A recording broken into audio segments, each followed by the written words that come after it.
Welcome back to Only Talk Sports, and tonight we have the live reaction to the Pac-12 championship game. It should be loads of fun. You've got Arizona and UCLA matching up, and there's been so many great games in college basketball today. I mean, you've got Duke, Virginia wrapping up right now. Duke's up 5, with like 50 seconds to go. And overall, if you just look at, this game and all these other games that have been going on in college basketball the last few days, it's definitely March Madness. You can tell it's here. It's just been so many great games overall. And I mean, I hope that this game tonight with Arizona UCLA is a great game, and the games that are on tomorrow, and especially once the NCAA tournament starts coming around in a few days, it's just going to be loads of fun, and it should be because I mean, all these teams that have a lot to play for to continue their seasons, especially once the March Madness games are going on. But even with games like this, some of these teams, especially the smaller conference teams, if they lose, they don't get to make the tournament. And you can tell just in the way that they're playing that they want to win. And I mean, it's just so much fun to watch. It's only one time a year, and I always enjoy watching it, and I'm sure you guys do as well. Duke's still up 5 with 50 seconds. This has been a low-scoring game as well. I mean, if you look at Duke, Virginia, it's 52-47 with 52 seconds left in the game. That's a low-scoring game. Virginia's defense has definitely ruled the day, but their offense is really struggling, and that's going to really hurt Virginia if they want to go far in the NCAA tournament, if their offense can't get going. But I'm sure Arizona, UCLA will have a lot more offense in this game because those two teams in the Pac-12 can really put up points. Duke usually can, but again, Virginia's style of play has definitely bogged the game down. It's been a lot of huge games earlier as well. Penn State and Indiana was a great game. Penn State squeaked out a win over Indiana. Purdue beat Ohio State. Alabama won. Just so many big results. Kansas lost to Texas. That was a huge game as well. I mean, overall, Bill Self, prayers for him in his recovery. Hopefully he gets better so he can, stay healthy and continue to, be able to coach Kansas in the NCAA tournament. But overall, man, if you look at Kansas, they really struggled against Texas today, and Texas did a great job of defending Kansas, and they were scoring a lot of points, and they could be a team that makes a deep run if they can continue to play at a high level. Thanks for being here, Jeff. Howdy, going to be a great game. I'm sure it is for sure with Arizona UCLA. It should be a fantastic game. Thanks for being here as well, Austin. Duke's up 4 with 40 seconds to go, and Virginia just had to foul. It's definitely looking like at this point, as long as Duke makes free throws, that they should be able to find a way to win this one.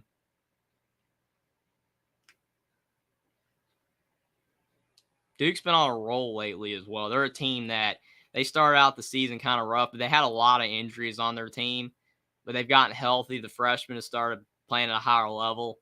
And since that point, around beginning of February, Duke's been on a roll. After that Virginia game, they haven't even lost. They've been on a roll.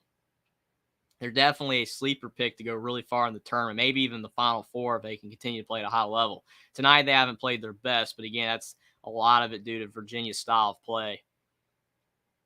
Jeremy Roach hit both free throws. Duke's up by 6 now with 39 seconds. Thanks for being here, Jackson. Been a great Saturday. Virginia misses a 3. Another rebound for the Duke Blue Devils. Yeah, it's definitely looking like Duke's going to pull this one out. We'll be able to head on over to Arizona UCLA.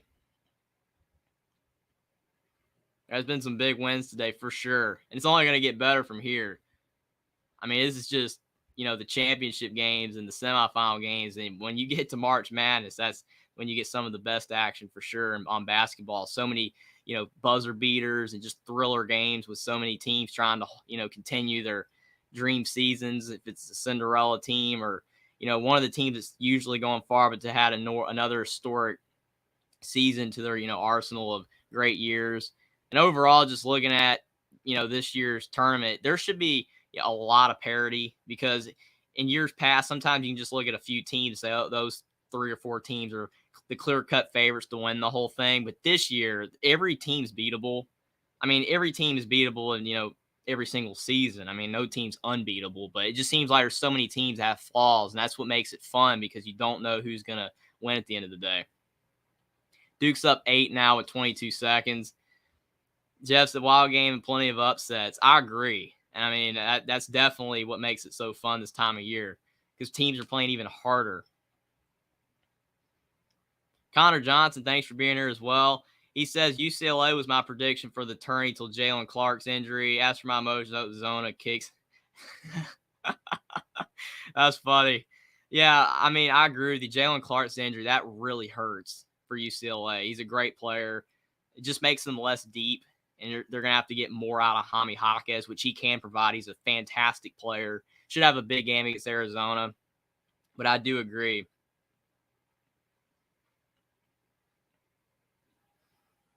Austin said a year after Coach K retires, Duke wins the ACC after some people counted them out. Never bet against Duke. Yeah, I agree. I mean, you got to look at it too. And I'm not saying the ACC was bad this year, but the ACC was kind of down. There wasn't as many good teams overall. And I think that's what led to Duke being able to find a way to win the ACC because, I mean, they played a good game today, but they only won 59-49. Virginia is a good team, but they have flaws, and just a lot of teams in the ACC have flaws overall.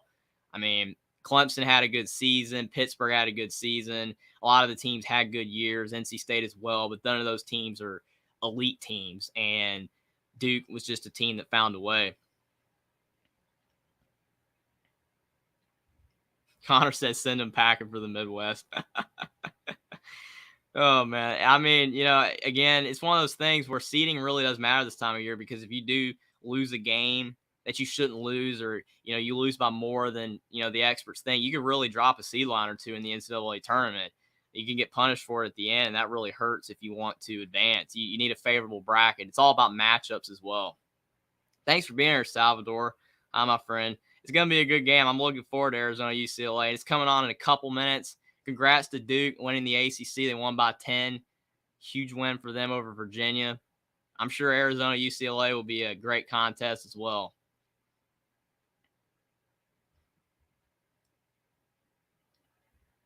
Connor Johnson says Oregon State almost beat Duke, and my Beavs aren't very good. Duke certainly is not as good without Coach K. They're not. I mean, they're not as good, but they did have some injuries, and they started getting healthy, and that was a key for them. If they were still injured, then they probably would not have won all their games down the stretch of the season. It just does show that health is a key factor if you want to advance in March. You have to have a healthy team. You have to have your whole entire team. And it just goes to show you, looking at Duke, that if they're, a healthy team with the star freshmen that they have, and they can still play at a really high level. I mean, they were just, shorthanded. I mean, you look at a lot of these teams like Connor Johnson earlier with Jalen Clark. I mean, him getting hurt, it really makes a difference to your team when you're not 100% because you're going up against other teams that are 100%. And when you're not 100%, it just makes it really difficult for you to be able to compete with other teams that are healthy because you're basically matching up with a team that has all their players and you're not. So you have to find more contributions from other players. It just makes it a lot harder to win games. It's not impossible when you have a big time injury to not advance far, but there's been so many teams that you could say, what if they hadn't had that injury, they could have been a team that won it all that year. And you just see so many countless examples of that. It is what it is. But I mean, I don't think UCLA is completely out of it where they can't, but it does really hurt their chances. But again, for Duke, if they were a completely healthy team all year, then they probably would have a better record than they do. And if they hadn't got healthy, then they probably would be worse. So again, injuries do play a role for sure. Connor said, we're going to hop on Ty Guys Trivia tonight, but I want to watch this game. I mean, it's going to be a great game. I'm looking forward to this game for sure. It should be a great one. Salvador says, I can't wait for NCAA March Madness. Most people can. It's going to be awesome. I mean, it's definitely, for a lot of people, the only time of year they even watch basketball. I mean, some people, they, will watch basketball sporadically throughout the year, but for some people, they only watch in March Madness. And I don't blame them because it is the best time of year for sure, but it doesn't mean that the regular season isn't great either. But you just have a lot more, excitement in March Madness. The games mean more. And for a lot of people, that is definitely why they tune in. And I don't blame them.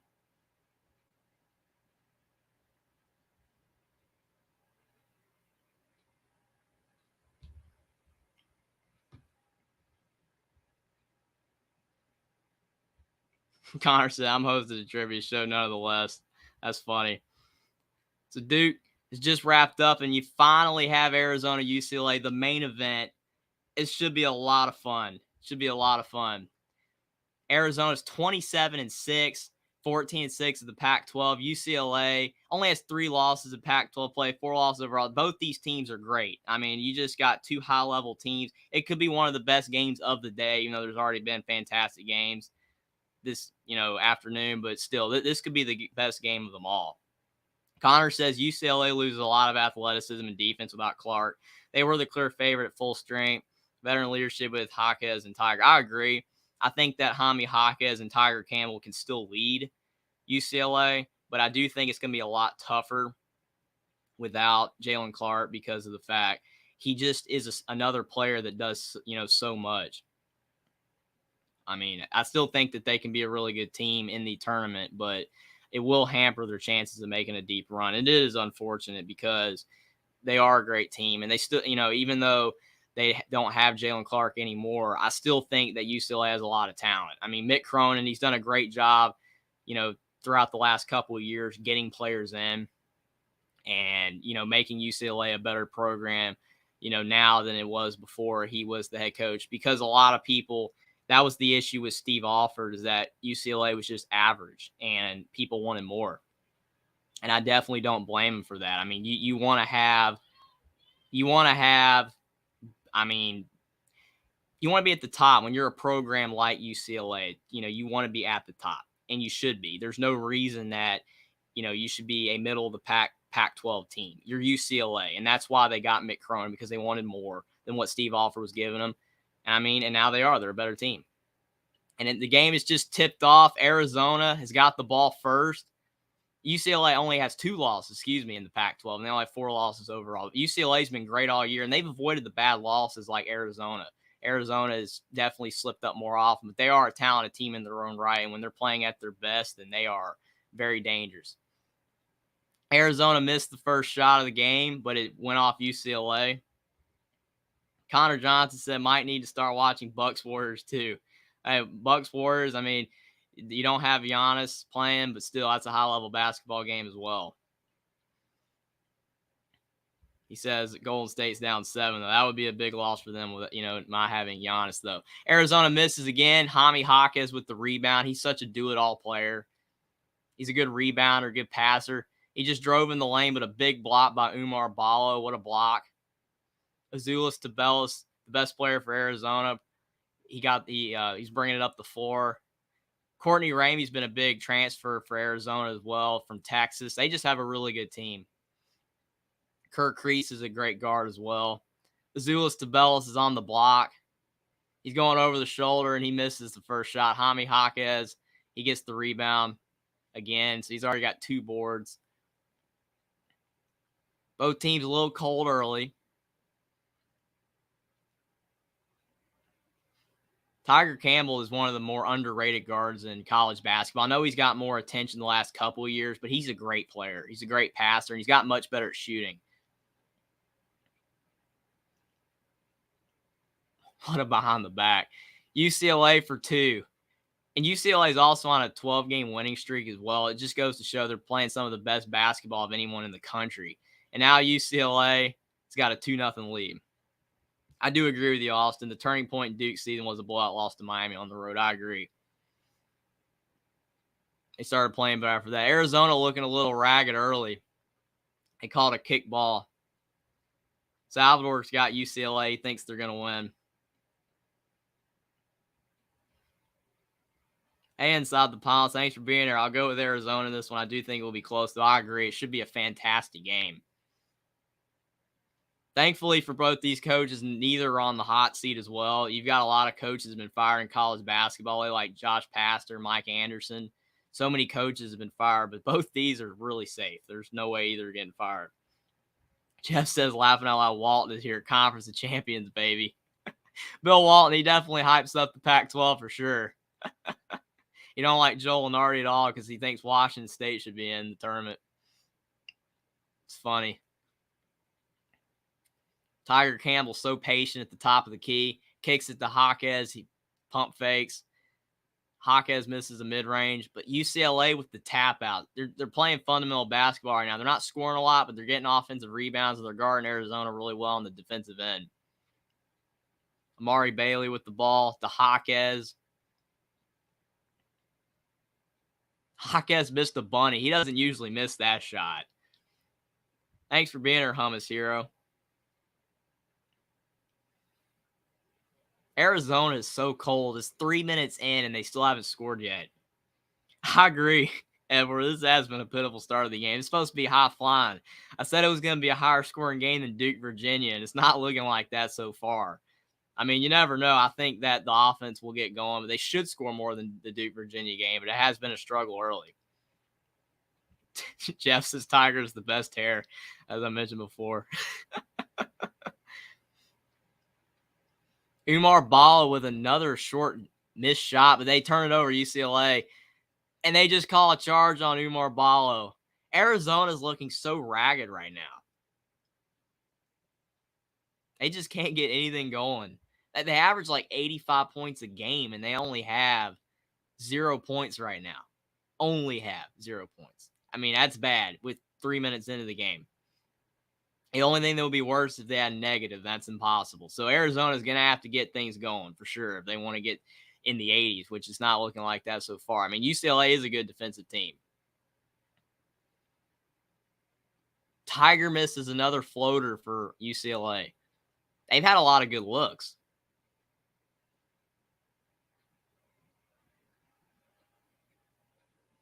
Azuolas Tubelis got fouled down low by UCLA, so it does look like potentially Arizona can finally get their first bucket.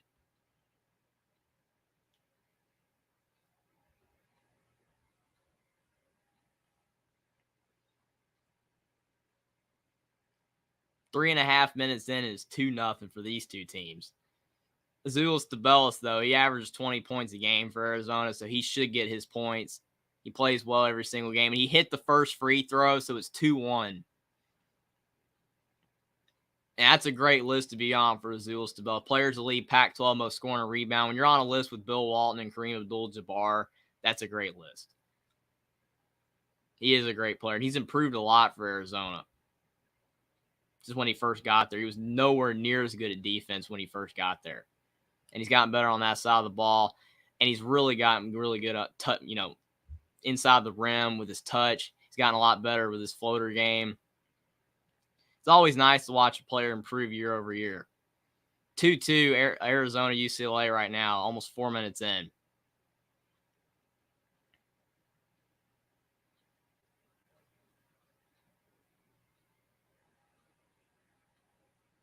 Jaquez got on the low block, and Jaquez misses another bunny. I'm just shocked that UCLA is missing all these easy shots. It could easily be 12-2 right now. UCLA cannot get these close shots.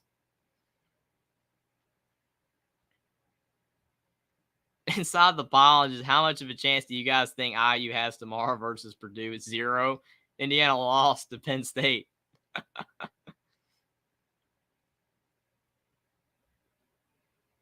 Edward said, Hummus with the score. I need Bucks to lose. Yeah, he definitely wants the Celtics to jump the Bucks in the standings for sure.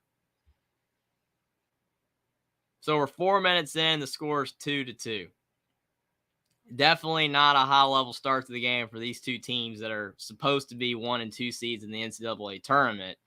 I mean, again, it is early. It's the Pac-12 championship game. Probably just some jitters, but you definitely would expect some more offense early. I mean, it is just unfathomable watching UCLA miss these easy layups. I mean, they're a team that is really disciplined, and they take good shots, and they have taken good shots early in this game, but they're just not making their shots. I mean, it's just one of those things where it's going to come back to bite them potentially in the second half, especially once Arizona, gets going. Assuming that they do, UCLA is going to want these points back.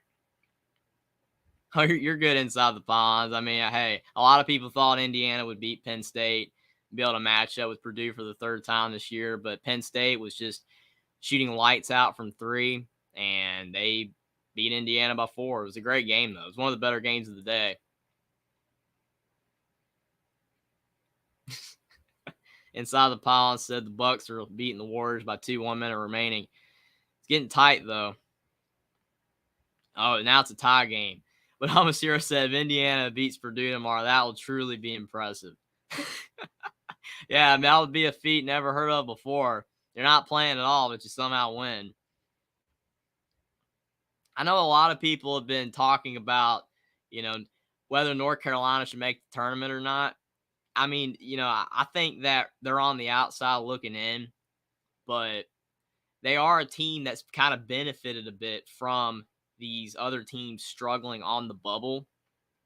The last few games of these conference tournaments, there's been a lot of losses. So Carolina's benefited from that, but I just think that they're still going to fall a little short. They don't have any quality wins outside of the 1 win over Virginia. They did beat NC State.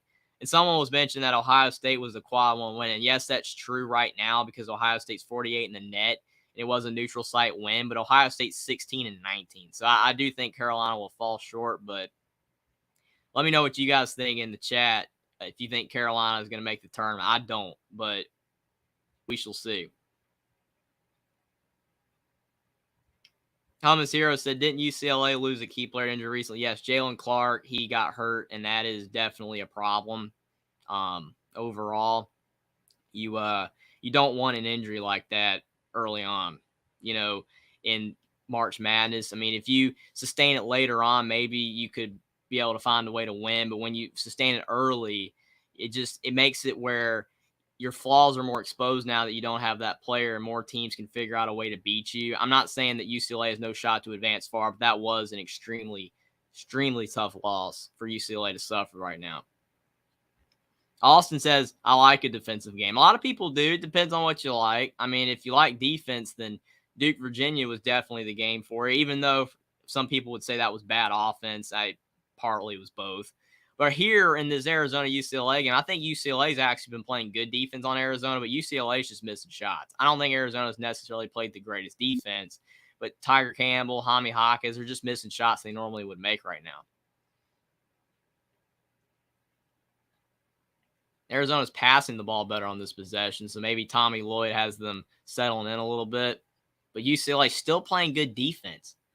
That is the thing right now. UCLA's playing great defense. That's what's getting Arizona off balance. If UCLA can start hitting shots, it could be really tough. Lauren says, let's go Bruins. Thanks for being here, Lauren. Inside the Pylon says, does Ohio State make the NIT at least? Probably not, because it's not technically a rule, but a lot of people think that the rule is that you have to be over 500. No team under 500 has ever gotten a bid to the NIT. I don't think there's actually a rule, really. It doesn't really exist, but it's just kind of like basically the letter of the law, basically. You have to be over 500, even though there really isn't technically a rule for it. I mean, maybe if they think that there's not enough teams deserving, maybe they'll give Ohio State a bid. Probably not, since they're not over 500. And there's going to be enough teams that they can put in. Edward says they shouldn't. They were bad. Yeah, I agree. Ohio State definitely struggled.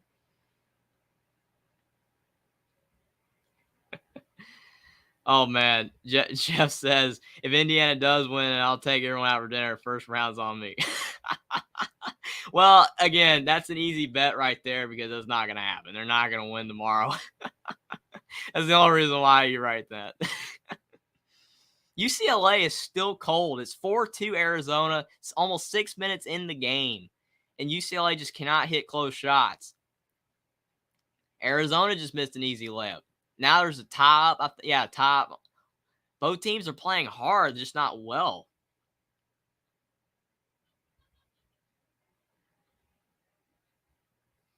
Inside the Pylons, keeping us updated on Bucks Warriors. It's 111 all, 15 seconds left.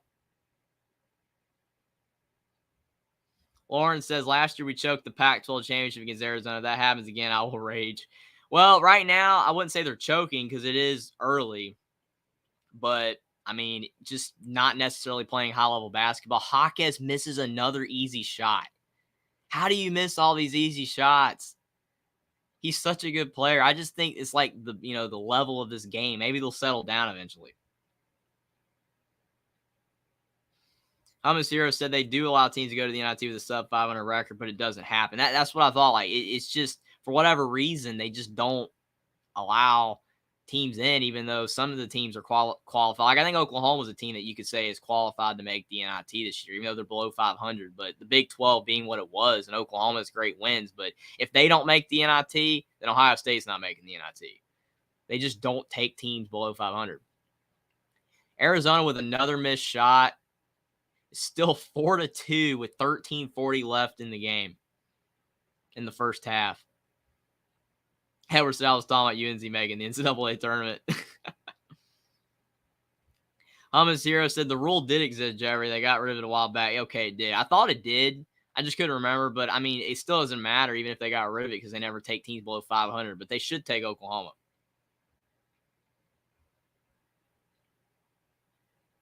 What a steal by Arizona. And Boswell with the layup. Boswell's a really good freshman. He reclassified, so he's a year younger than everybody, so he'll be back for Arizona. But he's been starting to step it up lately. So it's 6-2 Arizona with 13 minutes left in the first half. UCLA is just cold as ice from the floor. And they almost turned it over again. Amari Bailey with the hang time. He got the 2, 6-4. UCLA finally scored first time in like 5 minutes.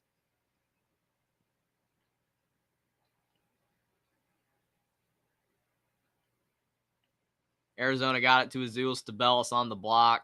And he got the roll. 8-4 Arizona.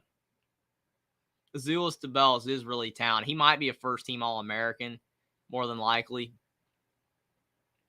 Maybe second team, but he probably should be first team. He's playing really well, especially if they win this game.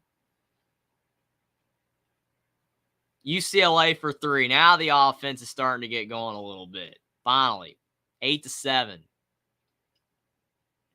Arizona missed a 3. Amari Bailey the rebound for UCLA. And he takes the mid-range, knocks it down. 9-8 UCLA. They take the lead back. Austin says, I don't like saying this, but Jerry, you know better than anyone, North Carolina's a brand. That's why they get in, which is not right. I don't think they will get in, but if they do, that's more than likely the reason. And plus, because the bubble's extremely weak this year. It's just so many bad teams, but I do think North Carolina still will miss the tournament. But we will see, though. Azuolas Tubelis for 2, 10-9 Arizona. The offense is definitely starting to pick up.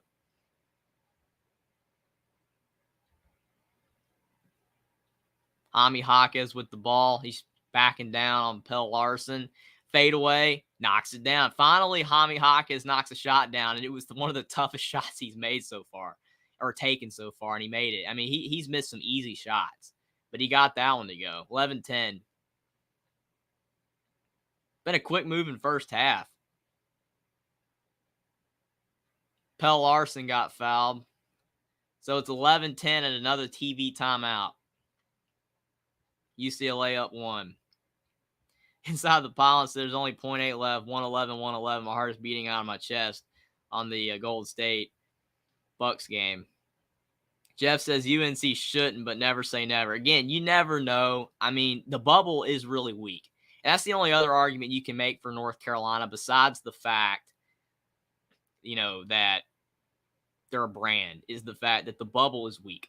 And that's the only reason you can make an argument for them to make the tournament. If there were more teams that were really good, then I think that overall, North Carolina wouldn't even be close to the bubble. But you got to realize, too, that in most years, 20 wins is enough to make the tournament. But the ACC was down, and North Carolina only has one quality win over Virginia. That's a quad 1, especially if Ohio State drops from being a quad 1 win after today. And I think that's a big reason as well, because most years 20 wins is enough. But with the quad system, Carolina just shows with the quad system they didn't really beat anybody. James Scott says, should North Carolina's head coach retire? I wouldn't say that. I mean, you don't want to get fired. I mean, like Patrick Ewing, Georgetown parted ways with him. And there's been a lot of other coaches that have gotten fired. And it's unfortunate. But, I mean, I don't think it's time yet. It's only been 2 years, and they just went to the national title game the year before, even though partly you could say that was a fluke. But still, I just think that overall, I mean, it's too early to make a move or, him needing to retire. I think that you give him a couple more years, and if things don't get better, then I think they do need to make a move. And if him, stepping down or quote unquote retiring would be better than him getting fired, then I think he should do that. I mean, because Carolinas are too good of a team to be having the performances that they are. Inside the pylon, said, what a block by Steph Curry. I mean, hey, if Steph Curry's getting the block, that's crazy. He does play good defense at times, though, for his size. Lauren is really upset with UCLA. I don't blame you. It's early, but we look pathetic. I agree, but they are starting to play a bit better. Inside the pylon said, I want to say that I do agree with you all, but there are people out there saying they should make NIT. I mean, yeah, again, there's going to be people saying that Ohio State should make the NIT because they have a decent resume, even though their record's awful. But still, I just think overall that they're going to find, themselves in nothing. They're not going to be in any tournament because they're not going to put a team that's 16 and 19 in. It is what it is. Edwards said, no, Davis was not the problem. That team was bonehead and refused to play through Baycott and took too many threes, and Davis pretended to stop taking three and drive the basket more. I mean, I agree. I mean, still, unfortunately, he is the head coach, and it's his responsibility not to allow them to do what they're doing. And I know that players are going to do what they're going to do a lot of the times, but it's not the NBA. This is college basketball. You should be able to get your players to find a way to run a competent offense. A lot of teams do. Still today in college basketball, the coach gets the player, the whole entire team to buy into a system on offense and defense, and they play that system like a team like Purdue, where you've got Matt Painter. He gets his team to play his style on offense and defense, and that's how they succeed because they aren't the most talented athletic, even though they've never been able to go far in the tournament. But Caleb Love should not be shooting the threes that he does. And finally, like last year, they were making shots. Caleb Love finally was hitting shots last year, but he never woke up this year. And Hubert Davis had to find a way to get him to stop, and it just wasn't happening. Inside the pylon said, does Michigan get in? I don't think so. I think they're going to find a way to get short. Edwards said the bird with teeth should get in. That's funny. Thanks for being here, Dan Jones. If anyone's new here, like, comment, subscribe to Only Talk Sports. Thanks for being here, everybody. We got a great game on tap. Arizona's up 12-11 on UCLA right now. I mean, it's starting to pick up on offense, but the two teams just seem to be struggling a little bit at this point. They just aren't playing at it, as high of a level as you would expect from these two teams. But still, they're playing better basketball the last few minutes, though. James Scott says, how about the mighty Guachos laughing out loud? Yeah, they've been playing well. I mean, a lot of these smaller teams, man, they can play really well this time of year.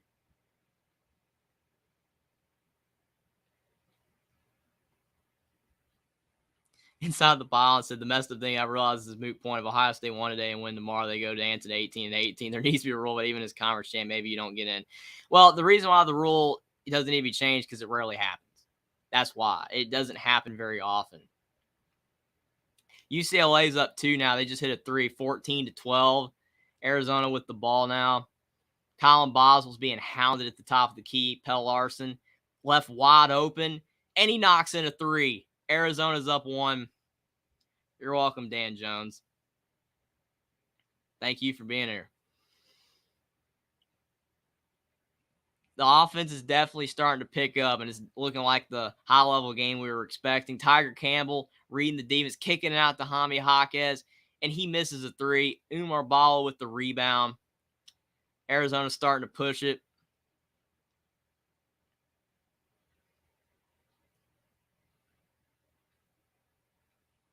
That's a tough matchup right there on the block. Umar Bala on the block. What a move. And he got the tough jump hook. 17-14.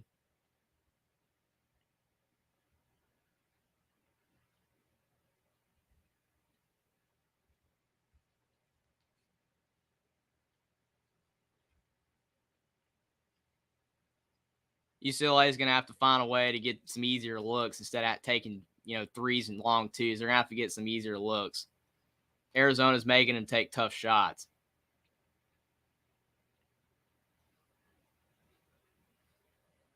Jaime Jaquez, man, he tried to draw a foul there. It didn't work, but he tried to draw a foul.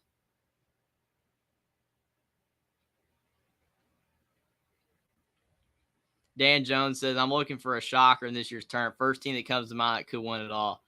I mean, I don't know. It is definitely tough, to look for the team that could win it all. There's just so many good teams right now.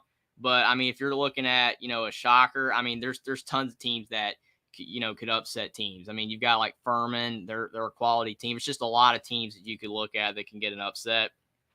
I mean, there could be tons of Cinderellas this year, especially because it just doesn't seem like there's as many high level teams. There's a lot more teams that are definitely beatable.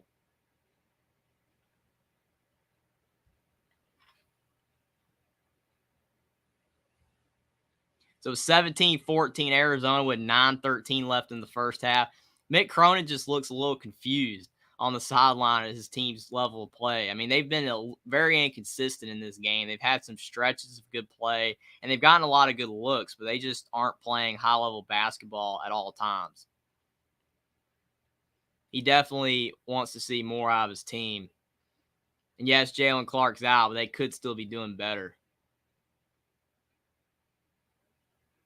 Umar Bala, man, he could have got an offensive there. Maybe. But he missed, and Azuolas Tubelis, he got the ball, and he got fouled. Almost got the and one, but he did not. Lauren says, come on, UCLA, what are you doing? And a million mad faces. I mean, I agree. I mean, they are a better basketball team than they're showing right now. Inside the pylons with yet another update on Gold State Milwaukee. Gold State's up 4 in overtime. It'd be a big win for the Warriors.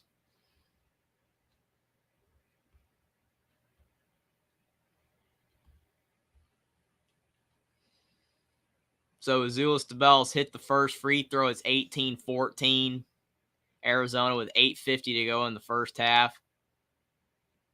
Arizona's taking Colin Boswell. I thought he handled the ball pretty well. Didn't get much going outside that transition layup, but they just called a foul on Arizona on the rebound.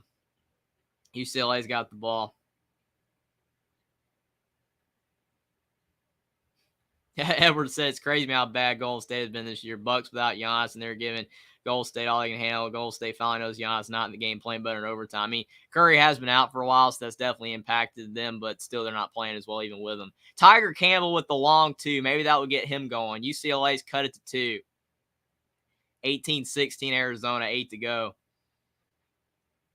Kirk Crease hasn't taken a shot yet for Arizona. He can light it up from 3, but they haven't given him any looks yet. Arizona missed. UCLA with the board. Tiger Campbell's pushing it down the floor. Oh, man, he faking like he's going to shoot that 35-foot 3. I don't think so. UCLA missed it too, but it went off Arizona. Lauren says this looks nothing like a real supposedly number 1 seed. Yeah, they're not looking like a 1 seed right now, but maybe they'll get it going. Maybe it's just taking them a little bit of time.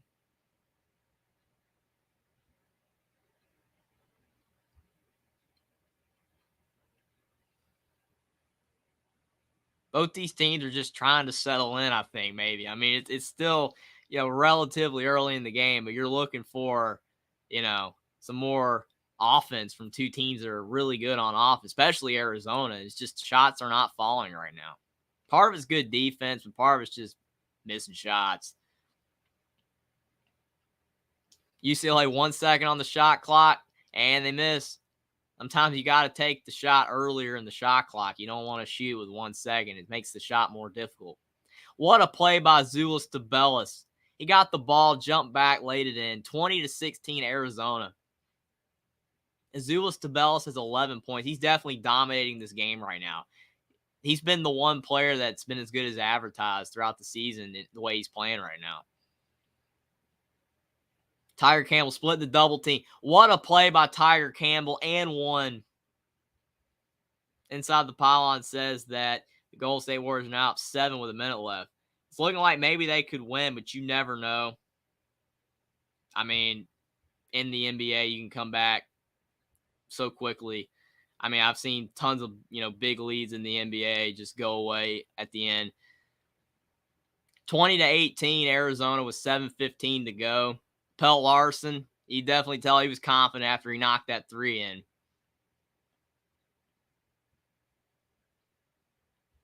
Edwards happy about Golden State because it's going to help the Celtics. For sure.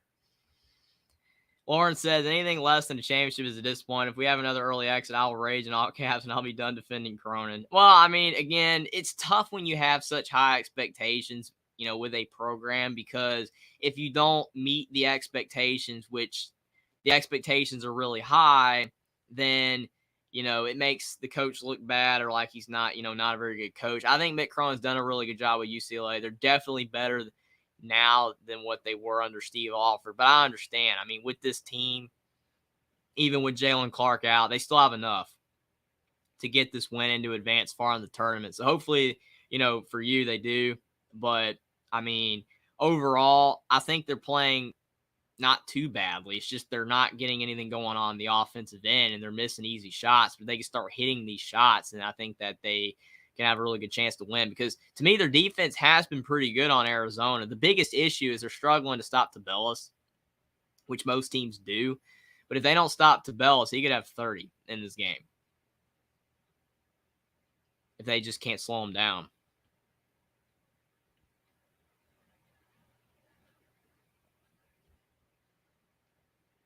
It's definitely at least been a close game.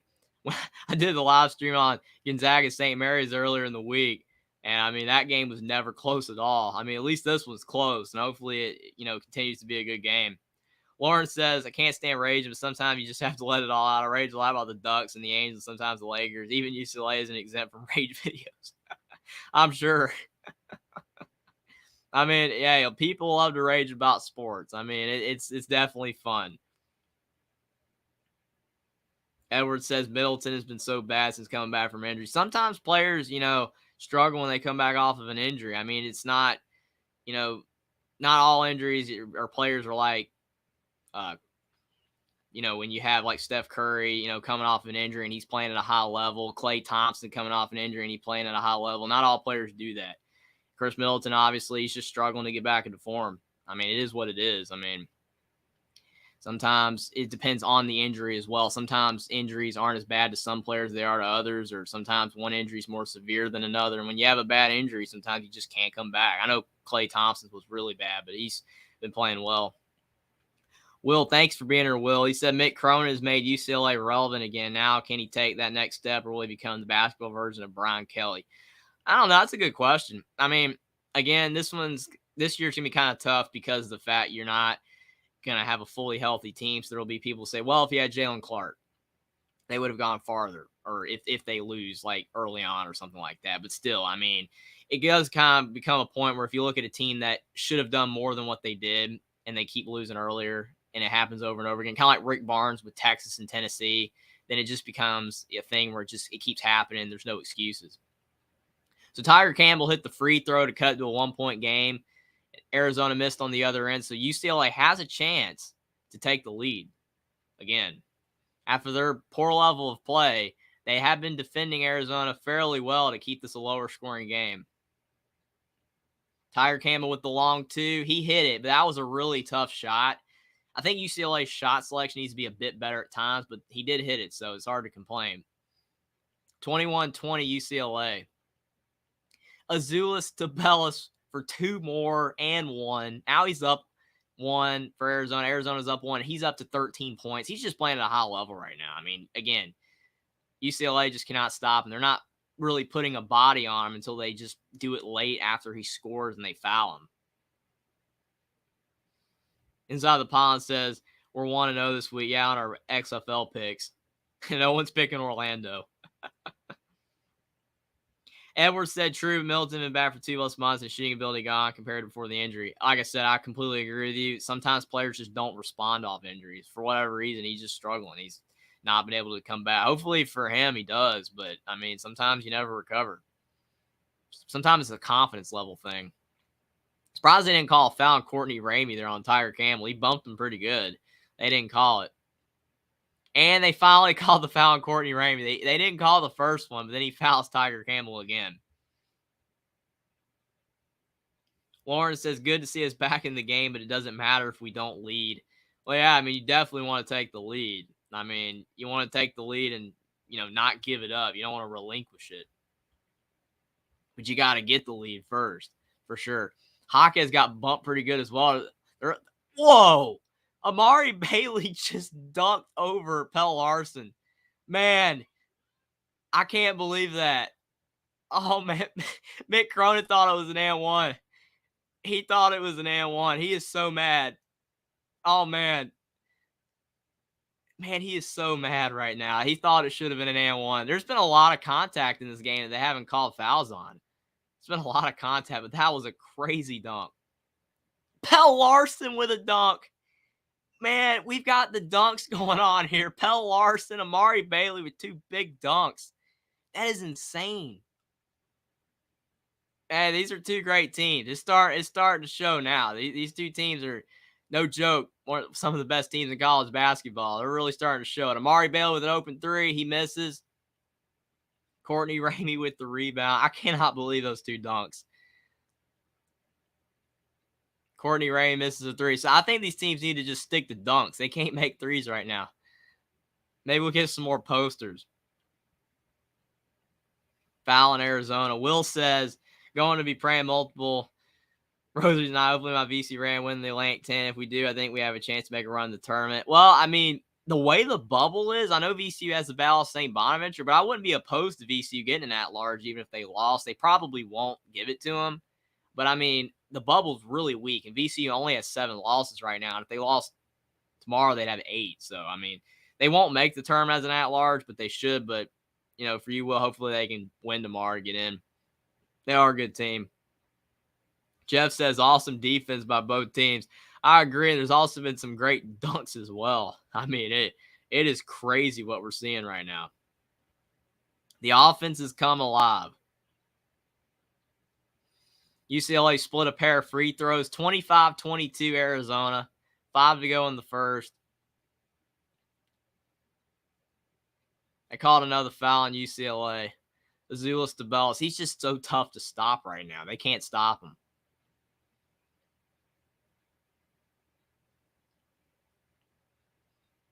That's one of the biggest things he's gotten better at, too. Azuolas DeBellis is the ability to take the ball like from near the top of the key and drive it in. That's a big key when you're such a tall player to be able to do that. When you're a player that has to rely on, you know, just post touches, it makes it easier to stop you, especially if the other team is a really big player as well that can slow you down. But Azuolas DeBellis, Trace Jackson Davis, centers like that can just really take the ball off the dribble, and that's what makes them so tough to guard because they can handle the ball. Azuolas DeBellis is up to 14 points. He's playing so well right now. Will says it's one on CBS. Glad it's going to be on one of the big networks, not just USA Network, CBS Sports Network. Yeah, we should make an at-large, but won't. Yeah, I agree. I mean, I do think they are good enough to be an at-large, but it is what it is. The A-10 was just weak, and they're not going to give them any respect if they lose. But I do think that VCU is a good team. Dan Jones says, my friend, I've not seen Houston in action. Is this team the real deal? Yeah, I mean, they are really good. Now, Marcus Sasser got hurt today, so that's a bad loss for Houston. But if he can get back healthy, they are a really good team. They don't play the highest level of competition, so it's kind of a Gonzaga problem where you don't really know how good they actually are. But they are a really solid team. And they have a stud freshman, Jarris Walker, too, and all their experienced guards. UCLA has cut it to 3. It's 27-24. Arizona just missed, and now Tiger Campbell's surveying the defense. He's driving in. Nice up and under. He doesn't get the shot. Amari Bailey misses the putback, and he gets fouled. So UCLA is trying to drive now. The threes aren't falling, and now they're trying to get in the paint. That's a good strategy.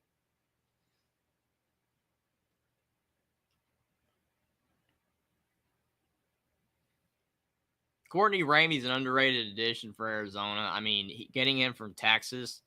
I mean, if Arizona doesn't land him, then I don't think that they would be doing as well as they are because they did lose a lot last year. But the transfer portal can just make teams so dangerous to be able to reload for sure.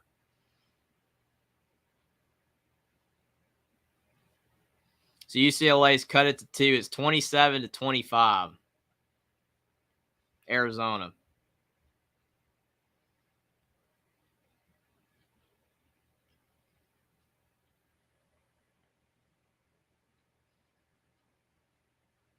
27-26 Arizona, 4 minutes to go. UCLA's cut it to 1, but they haven't been able to get over the hump. They've been cutting it and cutting it, but they just cannot get over the hump in this game. Colin Boswell with a tough step back too. 29-26 Arizona. He's going to be a really good player next year, I think, for Arizona. When he gets a year older, another year in college, and he's going to be at the same age level as, all the freshmen next year, I think he's going to be a really good player for Arizona.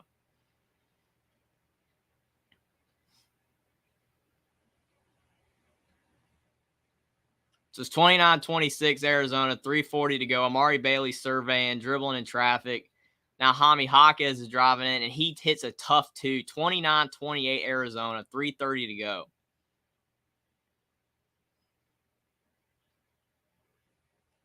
Arizona's passing the ball well at the top of the key. Kicking it out for Tabellas for 3. Oh, man, if Tabellas had hit that 3, that would have almost made him unguardable in this game. Because then you have to worry about the threat from 3, but he did not hit it. It went in and out. UCLA with another chance to take the lead. Dan Jones said, thanks, man. You're an excellent host and commentator. Thanks for the compliment, man. Thank you. I'm glad you're here watching. It's a high-level game. I'm just glad to be able to, watch the game and have you guys here. It's awesome. Edwards said there's not a 1 seed in the NCAA tournament. That's a lock for Elite Eight or Final Four this year. I agree. I mean, all these teams are beatable. And I think that's what makes this year so awesome is because you just don't, have like 3 or 4 teams where, they're gonna be there, and all the other teams are just nowhere near as good. And I mean, upsets happen all the time anyway, but this year just seems like there's just so much parity. It's awesome. Will said Kansas probably the closest, but yeah, I agree with that, Will. Kansas has shown at times to be like maybe that team that could go all the way again and repeat, but even they're beatable. They lost by 20 to Texas today, even though Bill Self, again, was not able to coach. But still, if you're Kansas, they've shown the ability to be beaten, and I don't think they have like the greatest, post play. KJ Adams is a good center, but he's undersized. And if Jalen Williams and is the only one doing anything, because if you have Grady Dick and Jalen Wilson both hitting shots, then they're really tough to beat. But if it's just Jalen Wilson, they are beatable. Edward said field is open this year. I agree. Edward also says Kansas played bad time. They just lost to Texas. Again, I completely agree. That is the key with Texas. If they are playing at a high level game in and game out, then I think that they are potentially the best team, but they have shown the ability to be beaten. Will says, yeah, that's true. I forgot I was watching Creed 3 with friends, so I missed it. Sometimes you miss a game when you're watching a movie, for sure. I mean, hey, got other stuff to do.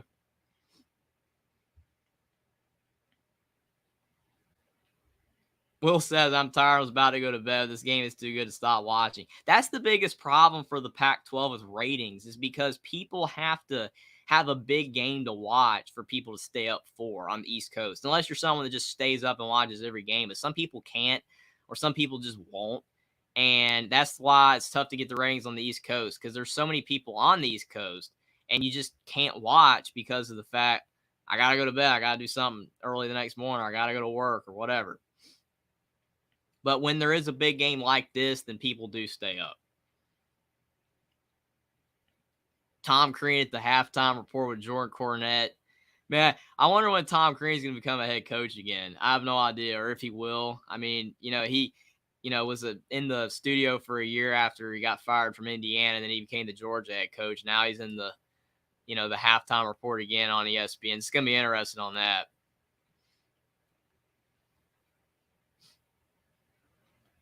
So UCLA is taking the lead. They're up by 1 on Arizona with 3 to go. I mean, UCLA, if you look at them, at times they do look like a number 1 seed because they have a good defense and they have a good offense. Now with Jalen Clark out, their defense is going to suffer a little bit. But you look at Arizona, they're a team that has so much talent, but they sometimes just forget how to play, or they just don't play hard in some games. They have a lot of bad losses in the Pac-12 this year. I think if you're looking at a team like Arizona, they're a team that could get upset early, especially if that's a team like Oral Roberts or something in the first round, because of the fact they just have those bad losses to Stanford. They have those bad losses to Utah, Washington State, and other teams, Oregon as well. Whoa, what a foul. Pell Larson just got fouled hard. UCLA's up 31-29 with 2:53 left in the first half, but Pell Larson just got hit really hard. Hopefully he's all right. Probably not a flagrant foul. I don't think. Basketball play. Wow. Man. I mean, to be fair, he was going into the foul, obviously to draw the foul. It was an inadvertent elbow. I mean, I think that was an inadvertent elbow. I don't know. I mean, it could be a F1, as Edward says. I have no idea. That was close. I mean, I don't think he meant to hit him, but man, that was a hard hit. Will says, I'm so happy for Shaka Smart. Him and Marcus Freeman are my favorite coach in sports. The first ever Big East tournament championship for the Golden Eagles. They were picked ninth in the preseason. Yeah, Shaka Smart did a fantastic job this year for Marquette. And what's crazy is that most of his teams have always been good on defense. But, like, this year they were really good at offense as well. I mean, overall, they've gotten better on both sides of the ball. They're not just a defensive team. And that's what makes them really dangerous. They have had moments where they've had struggles where they almost lost to St. John's twice. But maybe St. John's just matched up well with them. But I think that Marquette's a team that can make a deep run if they can play consistent basketball game in and game out because of the fact they are a team that has gotten really good on offense. Because last year they were better at defense, but they've gotten good on offense as well. Tyler Kolek's just a great guard. Edward says, bring Shaka Smart back to Clemson. # fire Brad. Yeah, I mean, I agree with you. I mean, that bringing Shaka Smart back to Clemson, that'll be a great addition. I mean, Brad Brownell, he's done a solid job at Clemson, but he's underwhelmed. I agree with you. It's just not good enough for, a program like Clemson that could be better in basketball.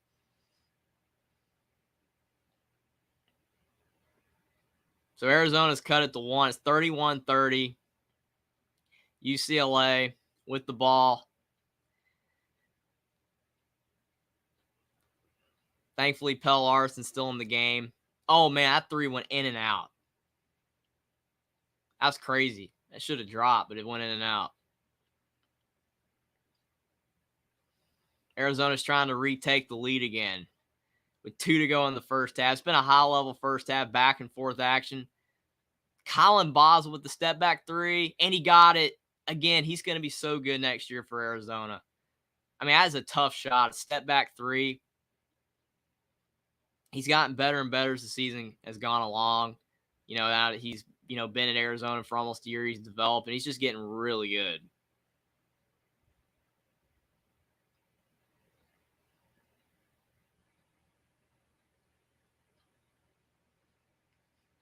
That guy was really wanting the ball in the post. He really did. Tiger Cam with the floater. Too strong again. But they do call a foul on Arizona on the rebound attempt. Inside the pylons, and how much time is left? There's 1:29 left in the first half. That was a great 3 by Colin Boswell. That was insane. Just a smooth step back. Calmly going down the floor, just putting up the 3. I mean, hey, that guy, he's got a lot of confidence right now. It's definitely helping out Arizona, too, especially because Kirk Creasy cannot get open looks. He hasn't done much at all in this first half. Dan Jones says, mark my words, Tennessee will land in the Sweet 16. They'll stumble their way. They're sneaky good. I think that Rick Barnes is a coach that needs a Sweet 16 almost more than anybody because Tennessee is a team, and when he was at Texas, they always fall short. He needs a big run. He needs to find a way in the NCAA tournament, going far, not like losing the first round. Like, you need to make the second weekend or, going to the Elite Eight, the Final Four. He needs a big run as a coach because he always loses early. When he was at Texas, that's why he got fired, because they're like, you're not going far enough. And then he goes to Tennessee and they still lose early. They lost to Michigan last year in the round of 32. Just constantly underachieving. So hopefully for Rick Barnes, he can do that, Dan, because if not, then, I mean, it's going to really, obviously Rick Barnes is safe. He's not going to lose a job or anything, but it's just going to hurt his chances of becoming a Hall of Famer, because I think he's a great coach, but just for whatever reason, his teams always underperform. Edwards said Brad's been at Clemson for 13 years, and this is his best year, and they still had embarrassing losses to multiple teams this year. Yeah, I agree. I mean, they've lost games to teams they should have won, and really every team in the ACC has done that this year. all you got to do is look at any, team as an example. Virginia lost to Georgia Tech. Miami lost to Georgia Tech. Clemson lost to tons of bad teams. Louisville upset people. It's just, a couple teams. It's just overall, like, the teams at the top have been beatable, and that's been a big problem for the ACC, and I think that's what dragged the whole conference down. You would rather have 4 or 5 teams from a conference that are really good and the rest are bad than a bunch of teams that are decent to good, but they're beating up on each other and they're losing to teams at the bottom. And that's what the ACC had this year. James Scott said, just think if UCLA pulls it out, the Big Ten can win the PAC. That's a good one. That's a good one because they're going to be joining the Big Ten soon. Will says to Dan Jones, ooh, hot take. I feel like their guard play is shaky. Yeah, I mean, Zakai Ziegler being out hurts, though, for sure, because he's out for the season, and he's a really good player for Tennessee. And Santiago Vescovi is a great player, but he can't do it all on his own. So they're going to have to get better guard play from Julian Phillips and some of their other players, or they're not going to go far. UCLA just retook the lead on a great drive from Amari Bailey. 34-33 UCLA. 30 seconds left in the first half. Arizona, they're trying to run out this clock, and Tommy Lloyd takes his user to lose a timeout. Try to draw up a play to take the lead before the half. It's always important to have the lead at half. I mean, it's not the be-all and end-all. You can find your way to come back in games if you're losing. But it's always, great to have the halftime lead, psychologically anyway. Dan says, true, they have weaknesses, just a gut feel. You never know. Maybe this is finally the year for Tennessee, but they have always underperformed with Rick Barnes. Will says Rick Barnes and Fran McCaffrey have always lost early. I completely agree on Fran McCaffrey. I think the biggest problem for Iowa is they're a team that shoots a lot of threes, and they can make a lot of threes in games, but when they get cold, they can't hit threes at all. And I think that since they're a team that runs so much of their offense through the three-point line, and when you're in a crunch time game, it's harder to rely on the three because of the fact you're, nervous and you got anxiety and you're trying to hit these big shots, and sometimes the nerves get to you and you can't hit shots, and that's why you got to get the ball inside. And I think that's why Fran McCaffrey's teams have always lost early, because of the fact their style of offense doesn't really allow them to go far. Duke used to do this in the past when they were a team that relied on the three-point line. But Duke's now, more post-oriented as well. They don't rely on the three-point line as much. Threes are great, but you can't rely on them all the way. Edwards said Rick Barnes was kind of bad at Clemson also. Yeah, Rick Barnes just struggled everywhere to advance far in the tournament. So Arizona with the ball, 10 seconds left in the first half. Kerr Kriisa with the ball. Is he going to shoot it? Nope. Gives it up. And Arizona misses the shot at the end, and UCLA with the board. And it is 34-33 UCLA at the half. The Bruins have clawed their way back, and they've taken the lead over Arizona. They're up by 1 point at the half. Really good first half, back and forth action. A lot of teams, in these games have been playing, high-level offense, and the defense hasn't been there. But this game's had both. You've had high-level offense and high-level defense. So this has been a great game. The refs are looking at something. I don't know if there's a foul or something, or if the shot clock expired or something like that. Oh, maybe there's a shot clock violation. I'm not sure. Yeah, it didn't hit the rim. And was there possession? No, probably not. It might be a shot clock violation. No, they just ended up saying he got the ball. Yeah, they just gave him that he had the ball and that the clock run out. So there you go. 34-33, UCLA at the half. This game has had it all. That's had offense and defense, and that's, what shows that these two teams are, possibly going to be really, really good in the NCAA tournament. Arizona's been a team that has struggled, on the defensive side of the ball at times. They've been playing better defense in this game. Part of it has been due to the fact that UCLA has missed some shots they should have made, but still been a high-level game on both sides of the ball. Will said, Oliver Purnell might have cursed the program, should have never fired him. A terrible decision by the AD. Well, I mean, still, Clemson probably be making more tournaments. They still have Rick Barnes, but would they have gone far in the tournament the way Rick Barnes' career has gone? Probably not. Edwards said Clemson lost to South Carolina. Well, Chicago and St. Bonaventure, yeah, those are some bad losses. That's probably why they're not going to make the tournament either. even though they have a great record, but they just have some bad losses.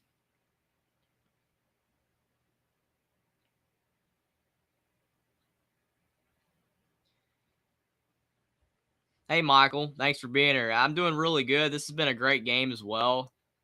How are you doing, man? Hey, Purdue, they got a big win over Ohio State, and they have a really good chance to win the Big Ten tournament over Penn State if they play a high-level game again. It does sting Indiana didn't get the win over Penn State, so you can have a third rematch. But, I mean, Indiana would have been really tough for them to beat Purdue 3 times, so it is what it is.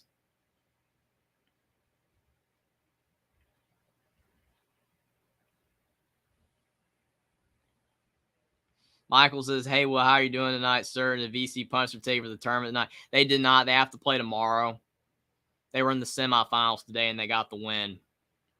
It was a really big win for VCU, but yeah, they have to win another game. Now they're showing the halftime report. Yeah, there's been a lot of high-level games earlier in the day, but they just showed Marcus Sasser's injury. I mean, he got hurt on his own. It's so unfortunate, too, just trying to dribble, and he just lost his footing. He should be okay. I think he hurt his groin, and they said he might be back for the tournament, hopefully, for Houston, but they're a great team. Will says he's confident VC will beat Dayton. I mean, they should if they play well because Dayton has been struggling this season, but still, they definitely can't overlook the Flyers.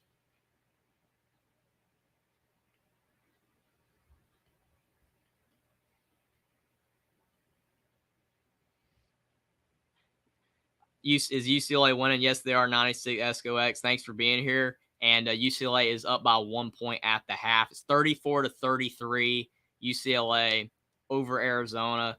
And they were down a lot of the first half, but they started playing better basketball toward the end of that first half. And they squeaked out the lead at the half by 1 point over Arizona. It's been a high-level game so far.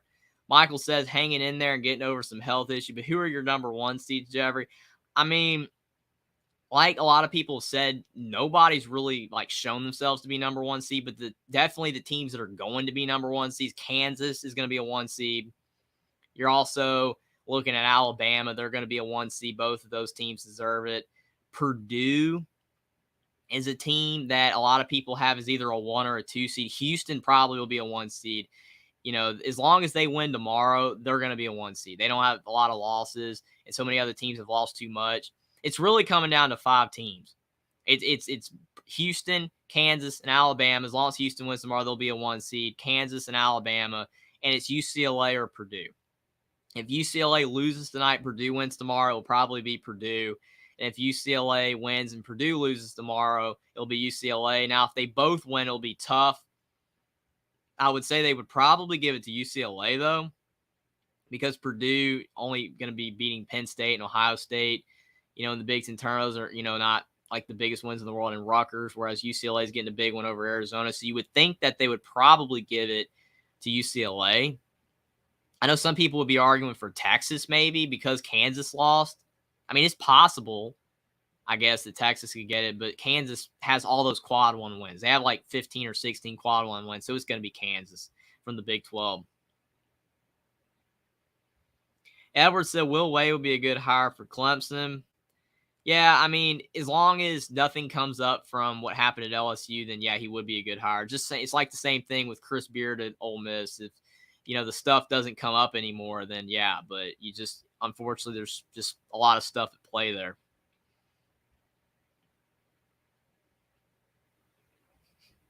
Will says I don't like Will Wade with a passion, but he would be a great hire. Completely agree. I mean, he would definitely be an upgrade for Clemson, just like Chris Beard would be for Ole Miss, or even Rick Pitino for St. John's. Like Rick Pitino at St. John's is the perfect fit. He's a Northeastern guy. His roots are from the Big East. I mean, it makes complete sense for him to get the job. It does. I mean, I know a lot of people don't like, Rick Barnes, not Rick Barnes, but Rick Pitino because of what's happened in the past. I totally get it. I mean, obviously, a lot of people don't like Rick Barnes either because he doesn't win in the tournament. But people don't like Rick Pitino for what happened in the past, but he definitely would be a really good coach for St. John's because he has the roots there, and St. John's has not won in a long time. Michael says he has Purdue, Houston, Alabama, and Kansas among number 1 overall seed. Yeah, I can see those teams. UCLA, again, is the only team to me that has a shot if they win this game and Purdue loses tomorrow. But still. Edward said, but Will Wade, Cam recruiting is a good coach. Look at LSU since he got fired. Yeah, LSU is definitely tanked. Yeah, they fired the guy, the McMahon guy from the lower team. Right now, it's slipping my mind what team he was the coach of. Morehead State. It was the Morehead State coach, McMahon. But yeah, they've definitely dropped off. I mean, it is his first year. Maybe he can get some more players in the future, but that was a bad year for LSU. Definitely a step back. And it's unfortunate, too, because they were a really good team under Will Wade, but, he got fired. Stuff happens. Michael says, Jeffrey, Purdue gets it because of the quality wins for Purdue compared to UCLA. I agree with that. I mean, I just think possibly they might give it to UCLA if they win and Purdue loses because Purdue would have 6 losses. UCLA would have 4 losses, and they just beat Arizona, so maybe a little bit of a recency bias thing. But overall, you're probably right that Purdue would get it. I mean, they played a much tougher schedule than UCLA. They have a lot more quad 1 wins than UCLA. So I could see Purdue getting it anyway. I mean, it's definitely going to come down to these 2 results and what the committee values more, the record or the quad 1 wins and everything.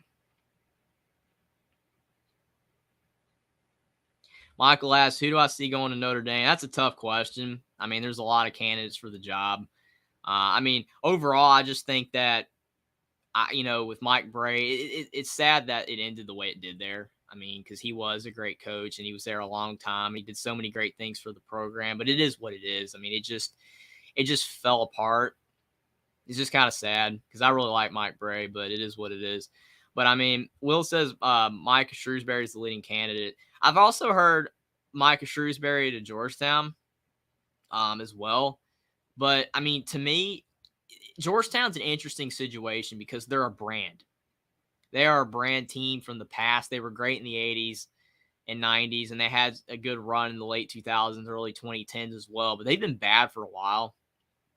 And I just think if you look at a team like Georgetown, you're going by brand over, like teams that are better today.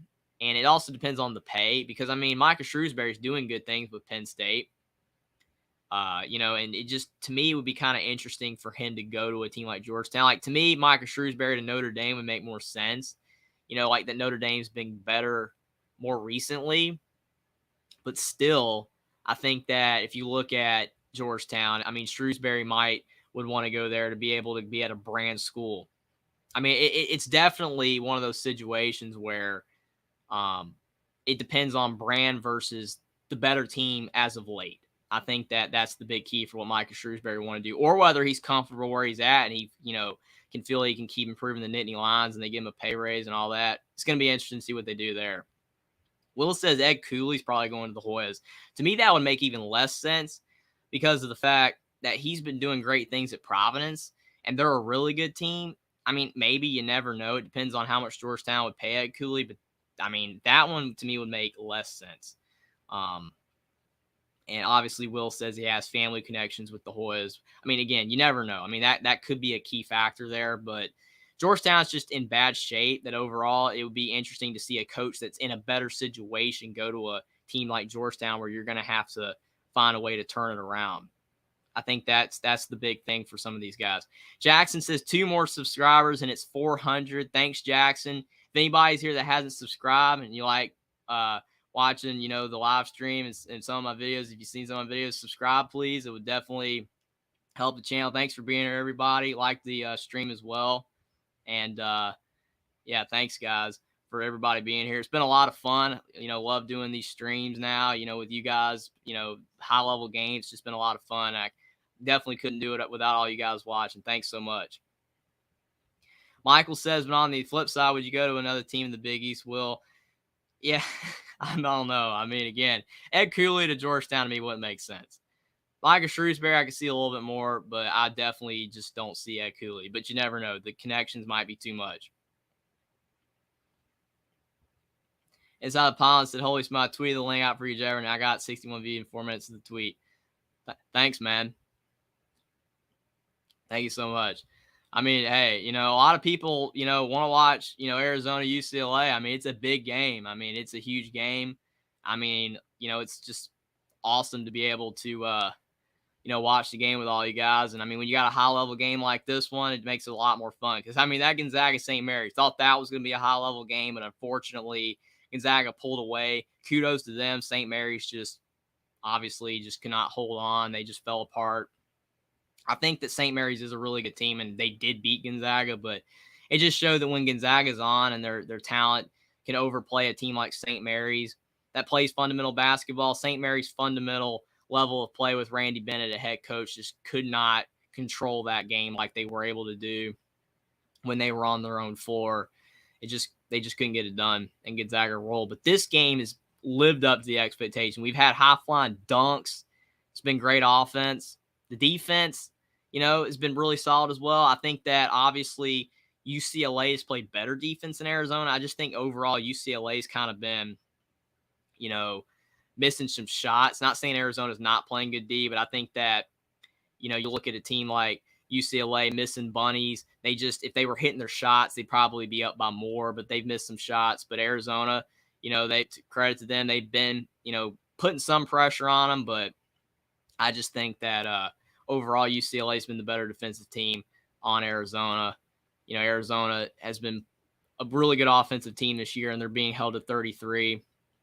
But I think that UCLA, if they would hit some more of their shots, then they're definitely a team that could, be winning by more, because they have the, ability with Hami Hawk, his entire Campbell team, hitting the shots that they've missed. But if they can start hitting them in the second half, then you never know. I mean, they could start pulling away. The bubble watch from Joe Lenardi, last four in Mississippi State, Pittsburgh, NC State, Arizona State. First four out, Oklahoma State, Clemson, Nevada, Vanderbilt. Next four out, Wisconsin, UNC, Oregon, Michigan. And what's interesting about the first four out and the next four out is all those teams have already lost, so none of these teams are going to be playing anymore. So if Joe Lenardi's accurate, the field's set if he's got those teams right. Now, I think of all those teams in the first four out, Oklahoma State or Clemson could get in, maybe Nevada. But still, it's going to be crazy to see, who gets in and who don't. It's always fun to see that at the bubble, who squeaks in. Inside the Pylon says, have a good one, everyone. I got to head out. Thanks for being here. Thanks a lot. And, hopefully, you can somehow watch the game somewhere wherever you're at, be able to watch the second half. It's going to be a high-level game. But thanks for being here anyway, man. Thanks a lot. John says 2 stars out for UCLA and still beating Arizona. Impressive. Yeah, I agree. I mean, they've actually played a great game. I mean, again, if they hit some of those easy shots they were missing early on in the game, I mean, UCLA could be at like 45-33. I think that they're playing really well. They just haven't been able to hit some of the bunnies. Jeff said, great game so far. Yeah, I agree. I mean, it's been a high-level game. You can't ask for much more when watching a college basketball game.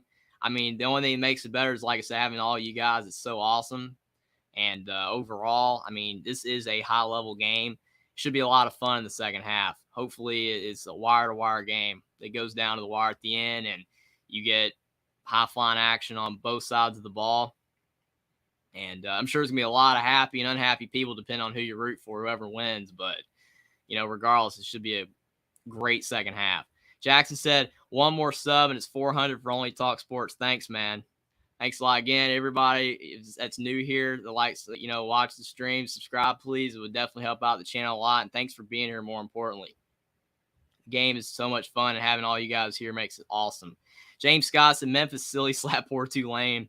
Yeah, Memphis is a good team. And Kendrick Davis, I mean, his addition, the transfer from SMU over to Memphis this offseason was huge.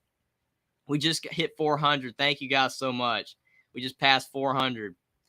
But Memphis has been playing really well.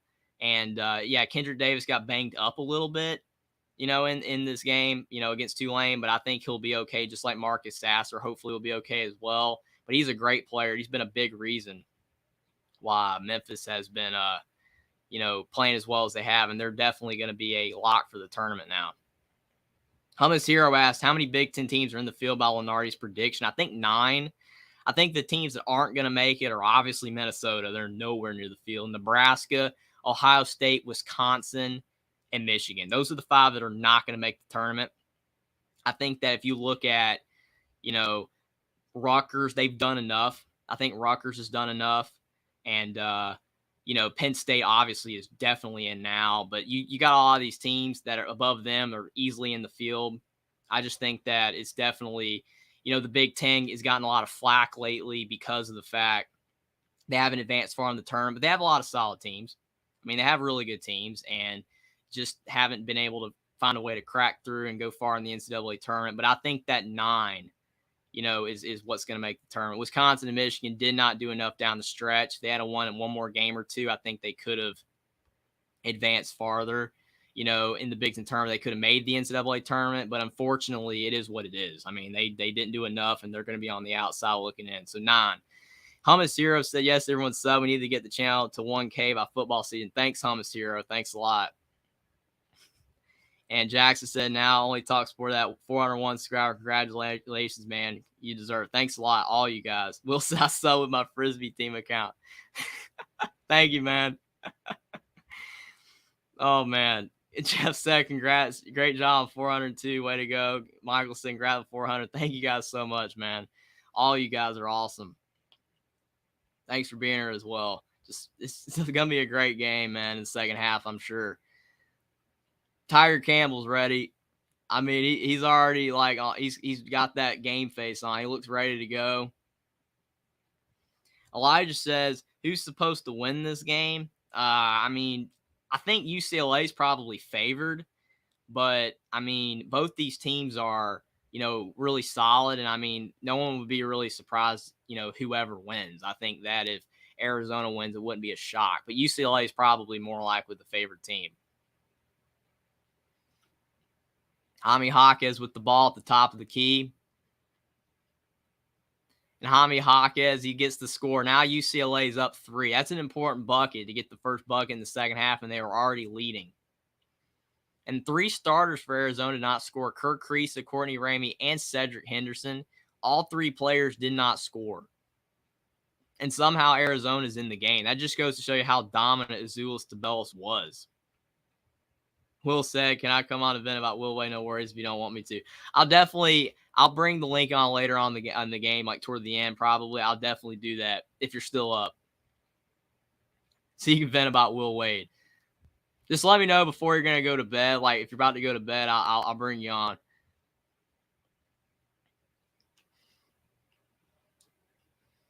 Arizona with the ball again. Umar Ball around the free throw line. He drives in, turns shoulder. He gets the bucket. 36-35. What a shot. That's a tough shot. Now UCLA slowing it down a little bit.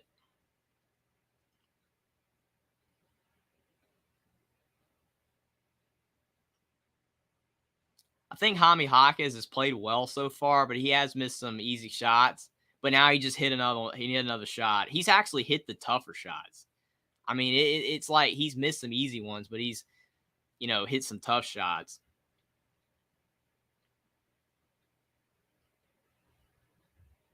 Michael said, I'm going to take off. Have a great rest of your stream, Jeff, and catch you soon. Thanks, man. I can't wait to see you back on sometime. Thanks for showing up tonight. And hopefully you have a great rest, man. Thank you. Hopefully it's a great game as well. Jeff says, I hope VCU wins. I mean, a lot of people want VCU to win for Will. Obviously, I don't blame Will's awesome. We like it when Will's, happy when VCU wins for sure. And they're the team that probably deserves it out of the A-10. The A-10 was just down this year. Not as many good teams. Nothing against Fordham. I thought Fordham had a great year. It was awesome to see them have the season that they've had since they've, been awful for so long. But the A-10 was just down overall.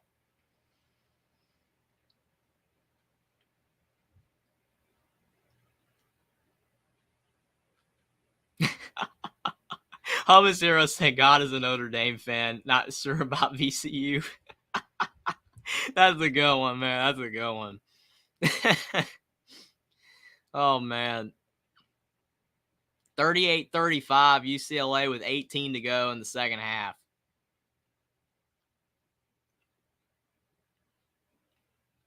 Amari Bailey getting it to Jaime Jaquez on the block.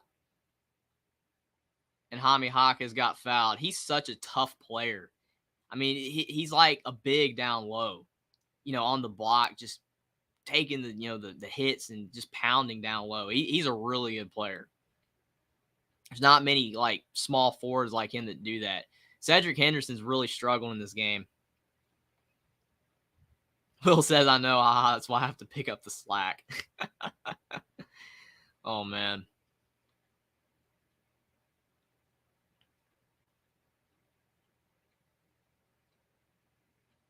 Amari Bailey's had a pretty solid game so far. He hasn't scored too much, but he's hit some timely buckets. Jaime Jaquez for 3, he misses. If he had to hit that, then he's starting to get things going. That would have been bad news for Arizona. Bad pass by Kirk Kriisa. Thankfully for Arizona, it went off of UCLA. He's really struggling this game.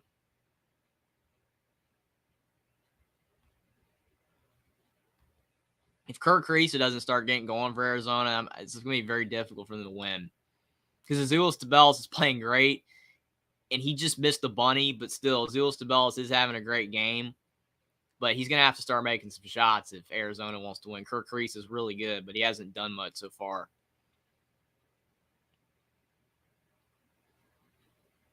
Amari Bailey shooting a 3, and he misses. Arizona with the board. The offense is starting to get cold again.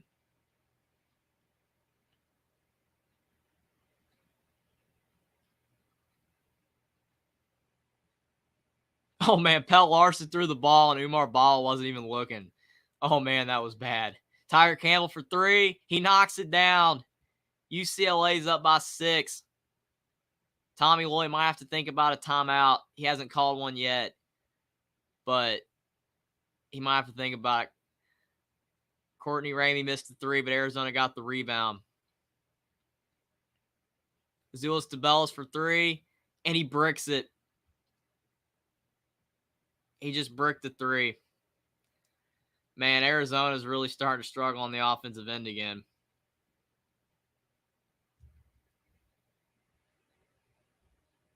Jeff says Tiger for 3, sweet. Yeah, that was a really good 3.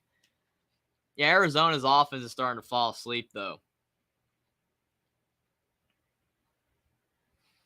Lauren's back, and she's happier this time. UCLA took the lead. It's about time. I agree. They're starting to play better.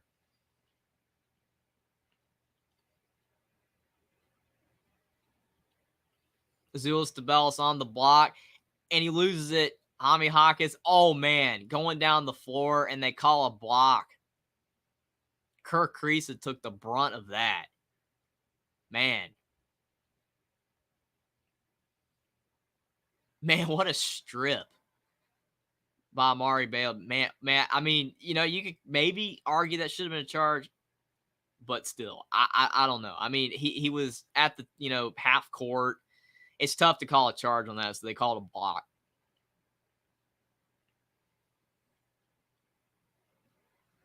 Amari Bailey, man, I thought he could have taken that short jumper. He had the look there. And Jaquez misses a tough 2, but it's off Arizona. Lauren says if we somehow lose, I'll rage. I'm not kidding. I'm sure. I mean, especially if winning the whole time and they just find a way to lose late.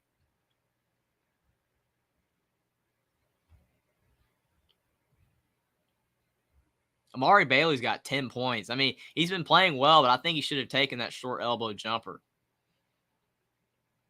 Jaquez is driving in again. He's got Pell Larson on him, and Pell Larson with the block, but they called a foul. Larson doesn't like it. He thinks he got all ball, but I'm not sure. Let's see. Ooh, he did get the hand. He got the ball, and then he got his hand. It's so tough to get clean blocks these days. It's just tough.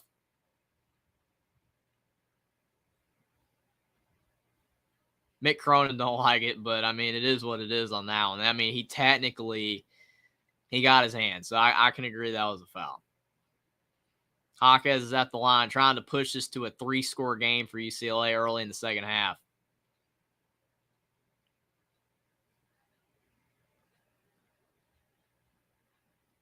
I mean, he got his hand. They've showed the replay several times. He did get his hand.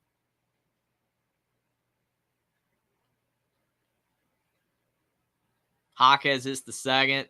So it's 43-35. They're up 8 points now, and UCLA is on a 9-2 run in the early part of the second half. They're playing really well right now because there's only a 1-point lead at half. Now they're up 8. Azuolas Tubelis, man, he's starting to really be physical in the paint. Kirk Crease still has not scored yet in this game. He tries to shoot a three, and he misses, but Tubelis with the board. Back to Crease, over to Ramey. Man, Arizona's cold, but Ballo with the rebound this time. Now Tubelis. He misses the two, but he gets it back, and he gets fouled.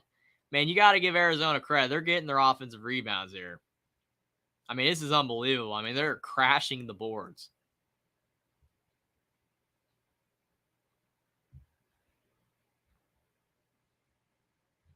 James Scott says Grand Canyon giving Southern Utah all they can handle.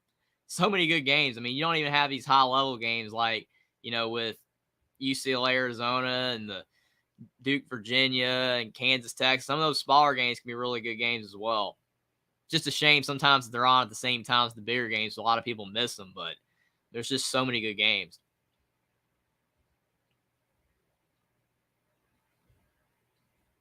Lawrence is hanging in there, UCLA. They're definitely playing better, but, I mean, they got to get the defensive rebound. I mean, they're giving so many offensive rebounds, to Arizona right now that you're giving them more opportunities than they should be getting. Way more opportunities.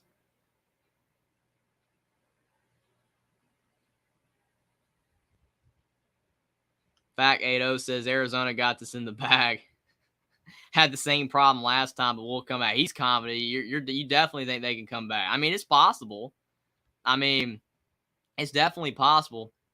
We have a lot of people watching, right? If you guys are new, subscribe to the channel, please. Would definitely, help out if you guys are liking the live. Thanks for being here, everybody.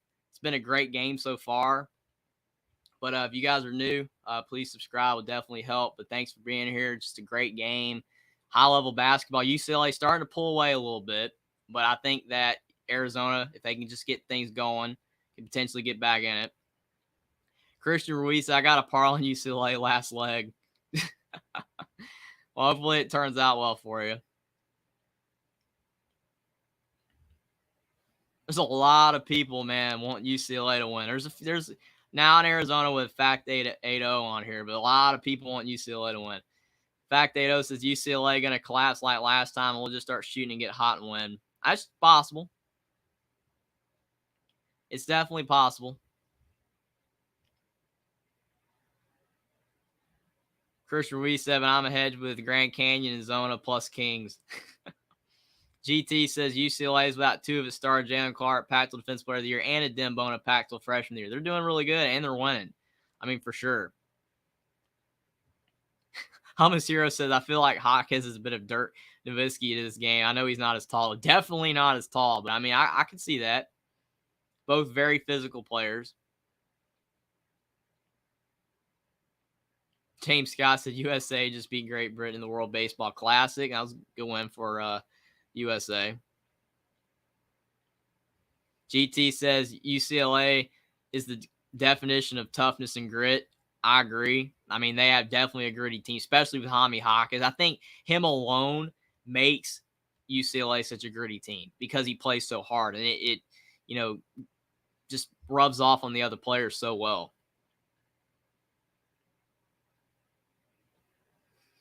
So now we got GT and Fact 80 going at it between Arizona and UCLA. Oh, man. So Azuolas Tubelis is at the free throw line trying to cut into the UCLA lead, and he hit the first.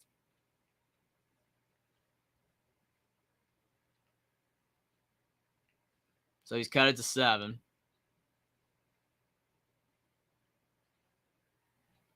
And he cut it to 6. He hit them both. He's really the only reason Arizona's in this game. He's playing really well.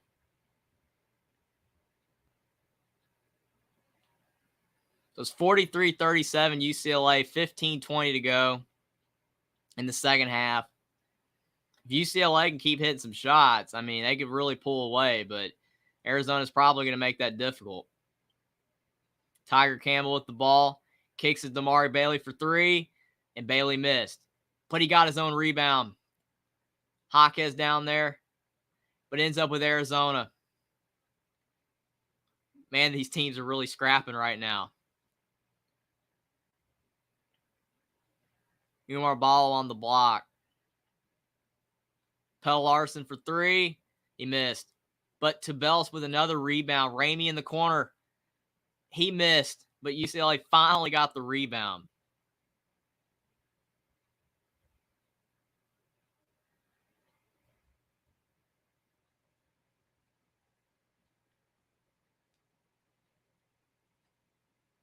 UCLA, man, if they could get rebounds, man, it would really be hurting Arizona. But Arizona's getting offensive rebounds. Amari Bailey in the corner. He finally hits the three.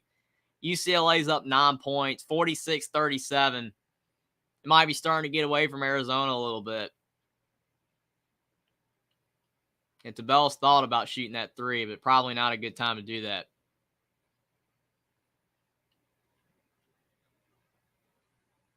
Almost a turnover for Arizona. Kirk Kriisa. And Kirk Kriisa knocks down the three. That's a big shot for Arizona. They cut it to 6.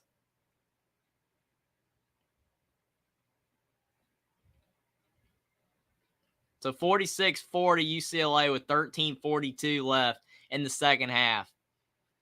That was a really big shot for Arizona. They needed that one in the worst way. They really needed to get a bucket.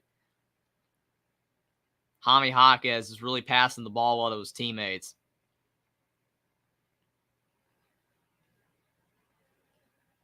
Amari Bailey's going to have to shoot it, and he misses. Ball with the rebound. Oh, man. Was that a turnover? Arizona almost turned it over.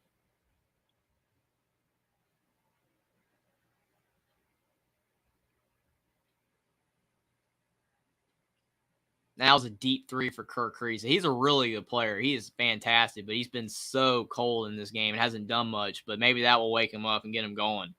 And if it does, then that could definitely help out Arizona. We got a lot of viewers right now, man. Thank you guys so much for watching. If you like, please subscribe. That would really help out the channel. But thank you guys so much for being here.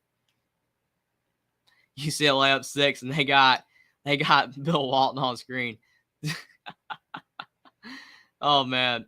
Bill Walton, he's messing around with Dave Pasch. Oh, man.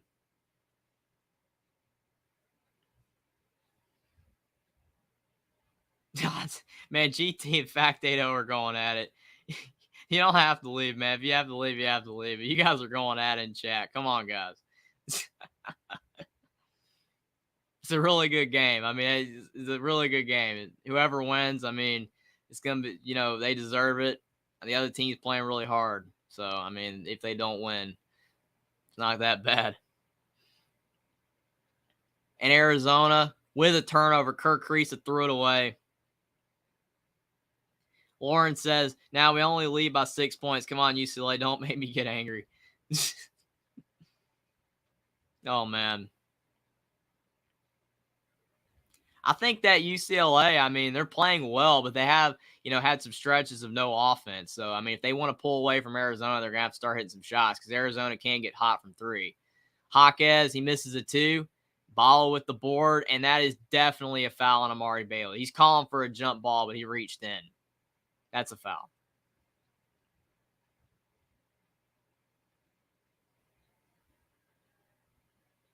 That is definitely a foul.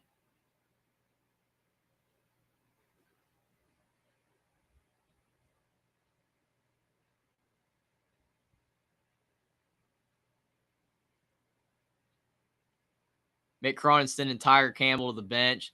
I mean, I could definitely help out Colin Boswell not having Tiger Campbell on him. It's 12:30 left in the second half. 46-40 UCLA. Umar Ball on the block. And he got the 2 and 1. Arizona's just cut it to 4. UCLA might be relinquishing the lead a little bit. They had a shot to extend it.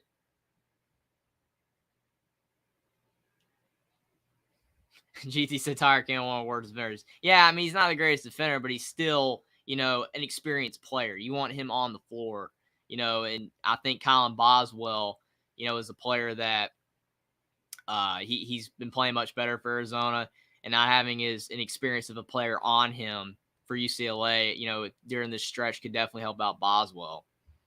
because he has been playing better.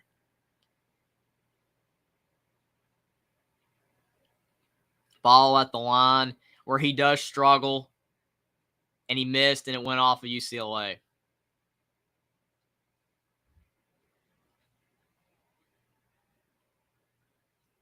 Yeah, he hurt his shoulder, a dim bone. That really hurts. That was a tough fall. But, I mean, he might be able to come back by the tournament, a lot of people are saying. But, unfortunately, Jalen Clark will not. They just called a goaltend on Ballo. So, it's 48-42 UCLA with 12:20 to go after that goaltend. I mean, it definitely was. It hit the glass.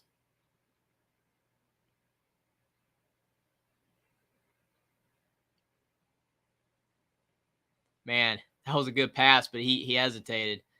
Good defense, but then they called a foul.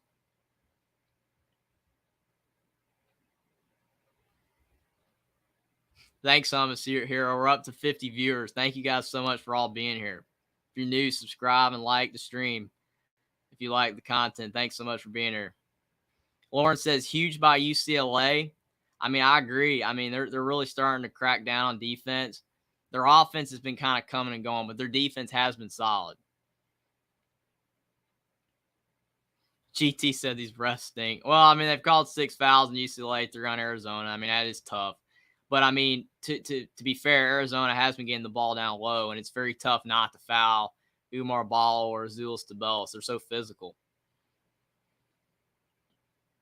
Ballo split the free throw, so it's 48-43. UCLA with 12 minutes left. And UCLA has 2 players with 4 fouls, but thankfully for the Bruins, for them, they do not. It's not super important players anyway. Courtney Ramey, what a pass to Pell Larson, but what a block by Jaquez. Man, that was a great recovery, man.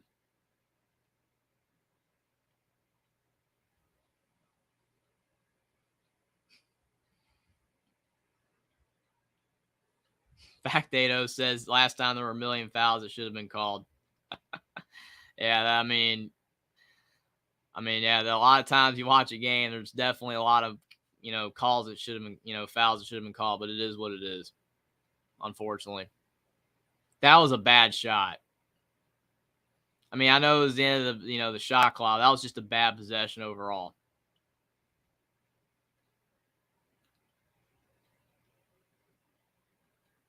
It was 48-43 with a minute left.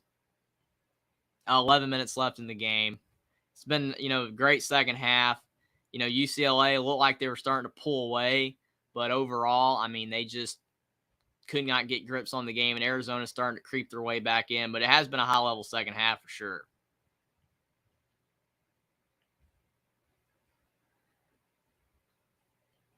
It's going to be very interesting to see how this game closes out. I mean, I can see it going one or two ways.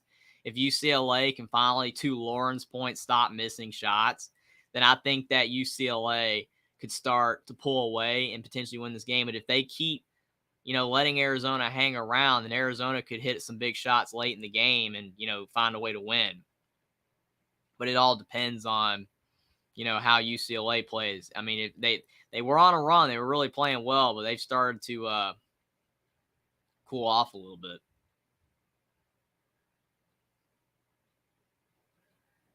And Arizona's keeping in the game because they're getting to the foul line. But if Arizona would start hitting more of their free throws, unfortunately, Umar Ball has been the player that's gone to the line a lot. And, I mean, he's not a great free throw shooter. But if he could hit more of his free throws, I mean, Arizona might be winning this game.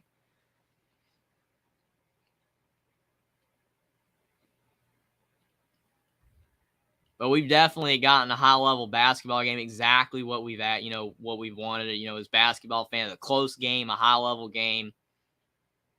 Maybe it'd be nice to see a little bit more offense, but overall, it's been a high-level game, fun to watch. Thank you so much, Jeff. Great coverage on the game. Thanks a lot. It's an awesome game. Yeah, I agree. I mean, it's not a blowout like Gonzaga St. Mary's. That was a good game, but again, St. Mary's just could not hang around. Tom Blunt asks, what's the score? UCLA is up 48-43 with 11 to go in the game. UCLA, I mean, they've just basically were down most of the game, but they've kind of found a way to take the lead and start playing higher level basketball. But then they've kind of gotten cold again. And it's just one of those things where if they could continue to play high level basketball, they could maybe run away with this thing because Arizona's been really struggling, but still they're hanging around because they're just getting rebounds and getting to the foul line. So it's just one of those things where if UCLA could start hitting more shots consistently, I think they can win.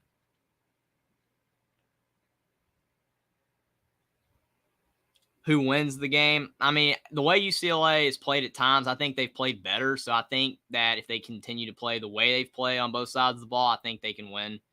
But I mean, it's one of those things where if Arizona can start hitting shots, I think they win. But right now, I would say UCLA. I think UCLA will pull it out. But they haven't really instilled a lot of confidence because they just haven't found a way to really pull away. I mean, they have the potential to do so. And plus, Azuolas Tubelis has been a monster down low. I mean, he hasn't done as much in the second half, but in the first half, he was playing really well.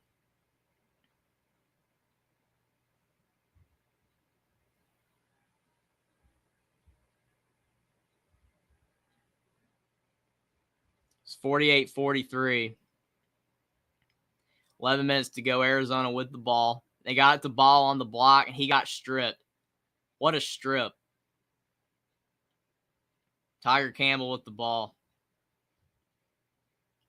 Also, who needs to win the game the most? I mean, neither team really needs the win, I guess. But, I mean, they're both going to be high-level seeds in the tournament. UCLA maybe more if they want to be a 1 seed, but because if they lose, they'll probably be a 2 seed. And Arizona's going to probably be a 2 seed anyway.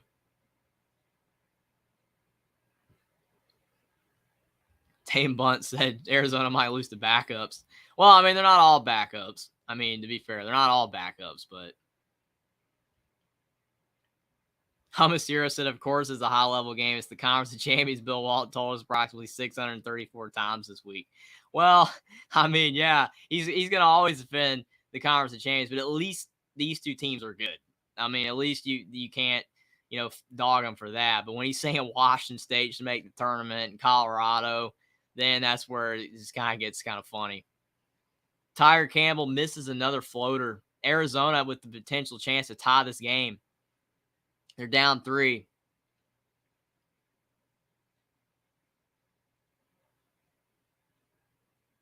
And if you're Arizona, you don't need a 3. I mean, you can drive in, cut it to 1. You don't need a 3.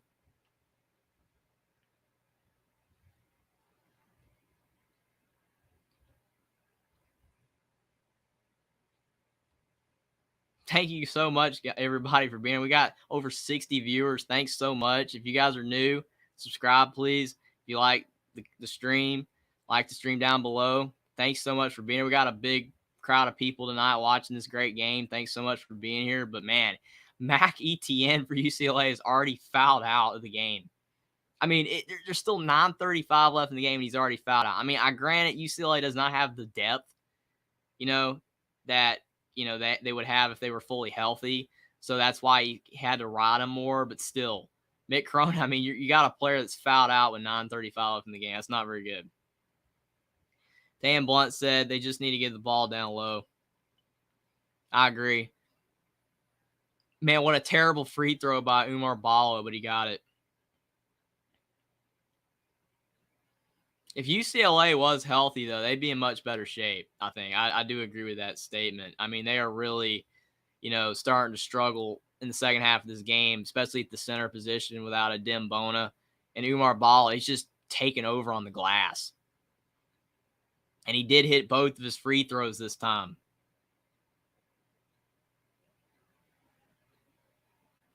So it's 48-47 UCLA with 9 minutes to go. And the Arizona crowd is starting to get back to their feet. UCLA fans are getting nervous. Fact 802, who fouled out? It was Mac Etienne. He fouled out. And Arizona ball yet again. Austin Williams said Pac-12 was decently good this year. UCLA, Arizona State, USC, Oregon, maybe put Utah and Washington in there. Yeah, the last two were a bit of a stretch. Washington, I mean, they had Keon Brooks, but they weren't really a threat. Utah, they did, have a couple good games, but I mean, I would agree with the first four for sure. Oregon, they came around late, but unfortunately, it's just too late for them to make the tourney. But I agree with you, Austin. Pac-12 was better this year. Who you got in the Final Four? Yeah, that's a good question. I mean, right now, if you look at, Kansas, if Self's back and, they're playing consistently well, I think they're there. Houston could go there. Kelvin Sampson's taken to Houston Final Four before. Alabama, I think, could make it there. I mean, they've been a bit inconsistent, especially now after everything that's happened with, that situation. They've kind of struggled a bit, but I think they can get there. A sleeper picks Duke. I think Duke can make it. I know Austin believes Duke could get there as well. But, I mean, the way they're playing right now, I know that they did struggle on offense against Virginia, but they could get there. I also think Marquette's possible. Marquette's been really good lately, but it's going to be a lot of fun. I cannot wait to see, who's going to be able to make it. Fact, they just honestly take Texas over Kansas. I agree. I mean, Texas is possible, but I mean, I think that if you look at, Texas, they're a team that has consistently struggled in the tournament. I know they don't have Shaka Smart anymore or Rick Barnes, but I think that if you look at Texas, that they kind of have to prove they can go far before you believe they could. Damn, wants to Duke, bro, fire. Yeah, I mean, I'm not saying they will, but they have the talent. They've been playing better. It's possible. Teddy boy, thanks for being here. He says Texas should be a 1 seed, not Kansas. I mean, that's interesting. I mean, if you look at the quad 1 wins, and it's Kansas because of the fact they have way more quad 1 wins than Texas does. Kansas leads the nation in quad 1 wins. So if the committee goes off of that, then it's going to be Kansas. But if not, then I could see, Texas maybe being a 1 seed. But I think they would still give it to Kansas at this point. Teddy Boy said as well, but they would probably make Kansas a 1 seed. I agree. I mean, you are right. Texas has a case. I mean, they do have a case, but they just, to me, that they don't have enough quad 1 wins. And even though they beat, Kansas head to head, the head to head to me doesn't really matter as much because it's based off of an entire resume. And Kansas has the resume. Dakota said it would be awesome to see Texas win it this year. Yeah, it would, especially with an interim head coach. I mean, everything that went on with Chris Beard, and then you have Rodney Terry. He's done a really good job keeping the team together. So, I mean, yeah, that would be pretty cool.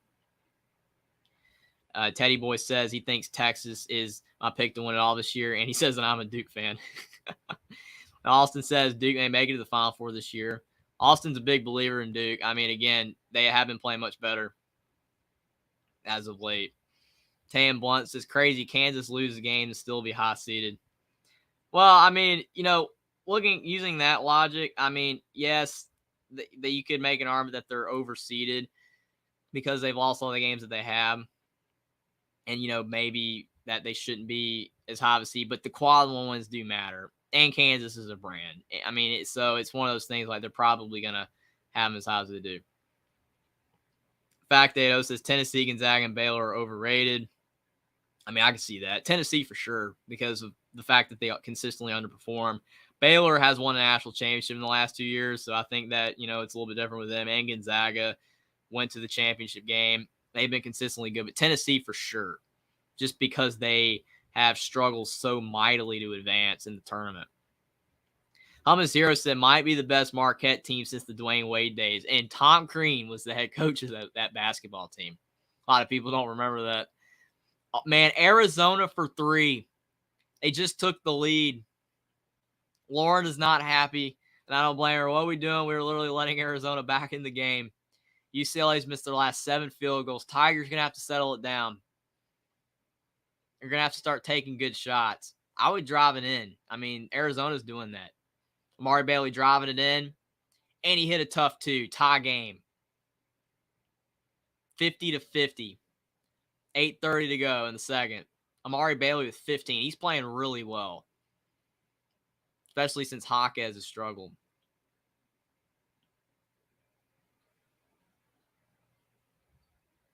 Jeff says Kansas is 15 quad one wins. Again, that's exactly why they're probably going to be a 1 seed. They have the wins. Colin Boswell with a deep three. He misses.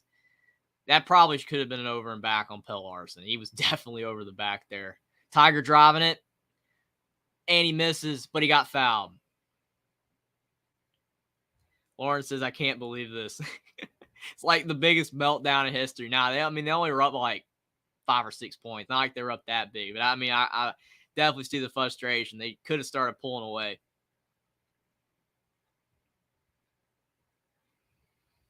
Teddy Boy said Texas destroyed Kansas last week and today. Yeah, that is the argument for them to be a 1 seed. You could, potentially see a case where they put, Kansas and Texas as a 1 seed, maybe both. But, you'd probably have to drop Purdue and Houston. And I can maybe see Purdue, they not putting as a 1 seed, or UCLA as well. But, they're probably going to put Houston and Alabama. So it's kind of one of those things where it's just too many teams for 4 spots. But who knows? Maybe they will put Texas. If we lose this game, I'm going to have a rage video by the morning. Oh, man. I definitely could see, why it would be worthy for sure. Teddy Boy's right on this. Well, if UCLA loses this game, at least they have excuses why they lost it, for sure. Yeah, you got 2 players out. You never want excuses. It'd be better if UCLA was completely healthy, so you wouldn't have that argument, but it is what it is. Hey, John, thanks for being here. Wyatt said they were up 9. Yeah, they were up 9. I forgot. Yeah, I remember it was 6. But, yeah, they were up 9. But still, that's not insurmountable, though. But it is a lead that they could have built upon as well, but they haven't. Tatum Blunt says Jalen Wilson needs help. Yeah, I agree, because it's one of those things where, if Grady Dick is shooting well and KJ Adams is man in the post, then I think that they're a great team. But it for whatever reason, Grady Dick has been inconsistent lately, and Jalen Wilson's had to carry an even bigger load, and he's just not, been able to carry the team at times, and they've lost some games. John says, everyone hit that like button. Thank you, John. And everyone hit that subscribe button, too, if you guys are new. Thank you guys so much for being here. Had a lot of people tonight. It's a great game. Fact 80 said, I bleed Arizona. Let's go, boys. You definitely do. You had a great argument in chat earlier. Teddy Boy says, March Madness is my favorite time of year. A lot of people love March Madness. There's a lot of people that just watch March Madness, and I don't blame them. But, the regular season's awesome, too. Austin said Baylor could also be a Final Four team. Yeah, it's possible. They are, a team that has great guards, and in March, you need great guards. LJ Cryer, Adam Flagler, Keontae George. Obviously, they need him healthy. But they have the guard play. They've got Jonathan Chama-Chachua back. They've got players. They've got really good players. Lauren says to the table, if we lose because we choked. John Demo says, just got back from bowling. Bowling is awesome, man. But just in time to watch the rest of the game, though. So you had fun bowling, and now you get to watch a great game.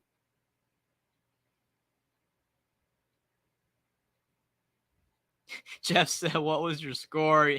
And he said, that's not important. The point was we had fun. Probably means you didn't bowl that well, but it don't matter. I don't, a lot of people struggle to bowl. I don't know if you got over 100, but I've gotten over 100 before, but it is tough. Bowling is tough. You're not professional and you don't play it all the time, but it is a game that you have a lot of fun with people for sure. Just like this game, UCLA's taking a 2-point lead. Tiger Campbell faking the 3 in the corner. Hami Hawkins down low. Now to Amari Bailey. And Amari Bailey with 2 more points. He's got 17. And UCLA's back up by 4. Just when you thought Arizona had all the momentum. Azuolas Tubelis. He misses another easy 2. It's not like super easy, but man. He's missed a lot of chippies in the second.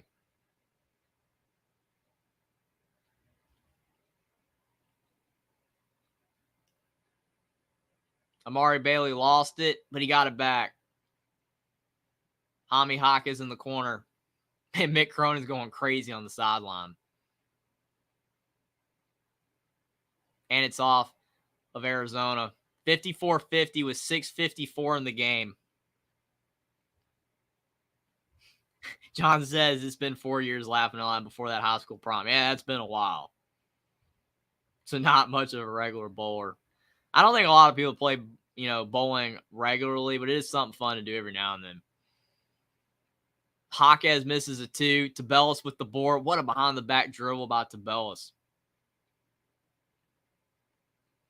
Man, what a bad pass by Crease. He's off tonight. He did hit that one big 3, but he has just not had his best floor game overall. Umar Ball on the block. Driving in. Over the shoulder. And he knocks it down. Arizona's cut it to 2. Steven said, what's your prediction for the Final Four? Again, I think that looking, at thanks for being here as well, but I think you got Kansas could be there, Alabama, Houston, and maybe Duke as a surprise team. Duke and also Marquette. Dakota says, need UCLA and Southern Utah to win a big parlay. Come on. Hopefully for you, they can get that done. Fact Datos is almost 100 viewers. Good stuff. Thanks so much, all you guys, for being here. Thanks a lot. It was a great game as well. Look at that foul, man. Tyler Campbell driving in. I mean, that right there is just one of those funny plays where, you're on the outside, you cream the defender, but you get, you get the block to go your way. Gladiator 78, thanks for being here. He says UCLA winning the tournament. The way they're playing right now, in the lead, and if they continue to play good defense, they could. But their offense is the problem. They got to start playing better on offense. They're starting to get a little sloppy.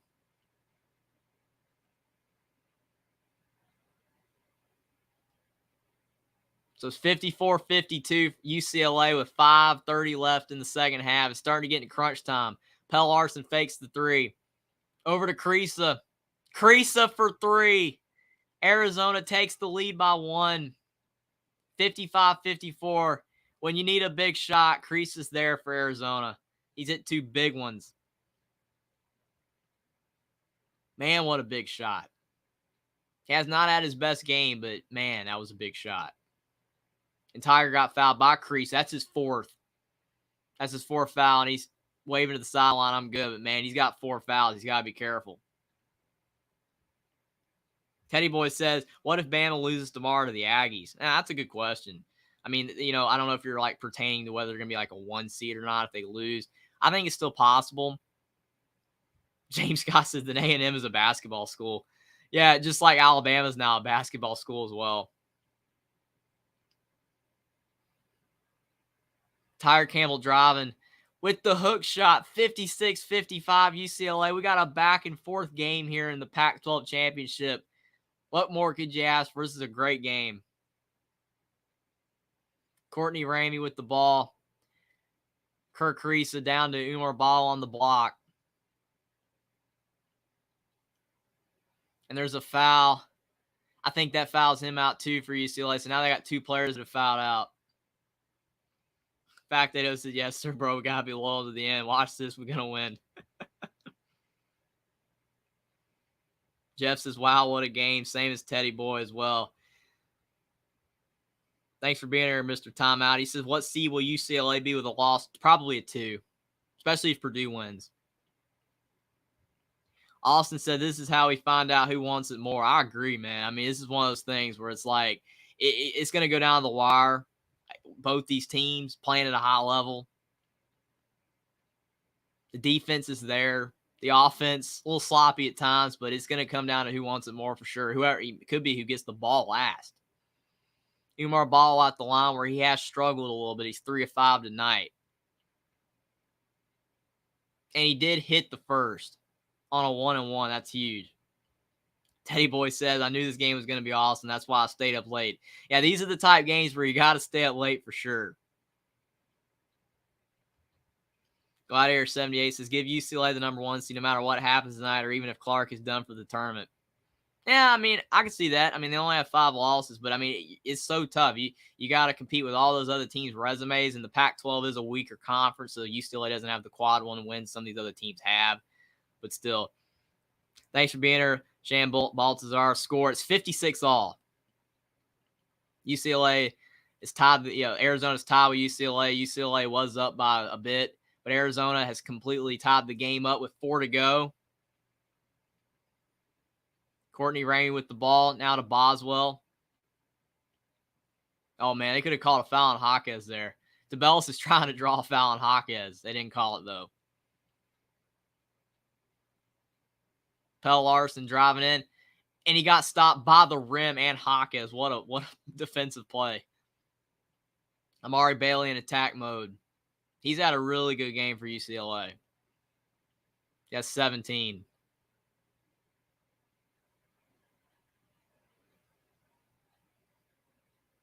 UCLA in the corner, and they miss a 3. Tabellis with the rebound, so still 56-all with 3 to go.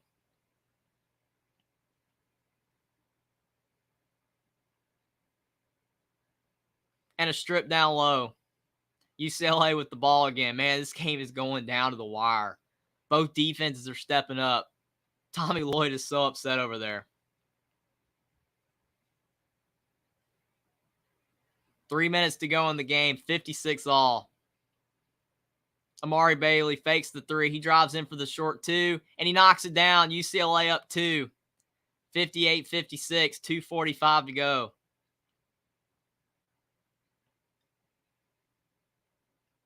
And timeout, Arizona. Probably a good timeout for Tommy Lloyd. Man, what a game.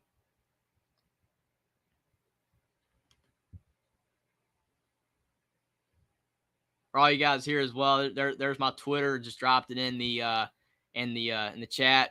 If you guys want to follow me on Twitter as well, I give a lot of updates on stuff around sports and everything. But man, what a game. Thanks so much for being here, everybody.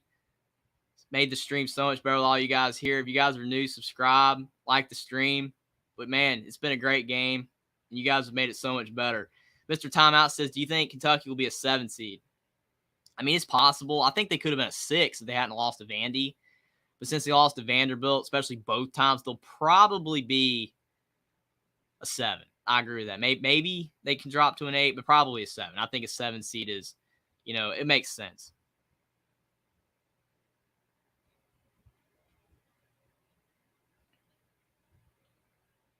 Teddy Boy says he thinks Kentucky would be a lot lower than a 7. I don't know.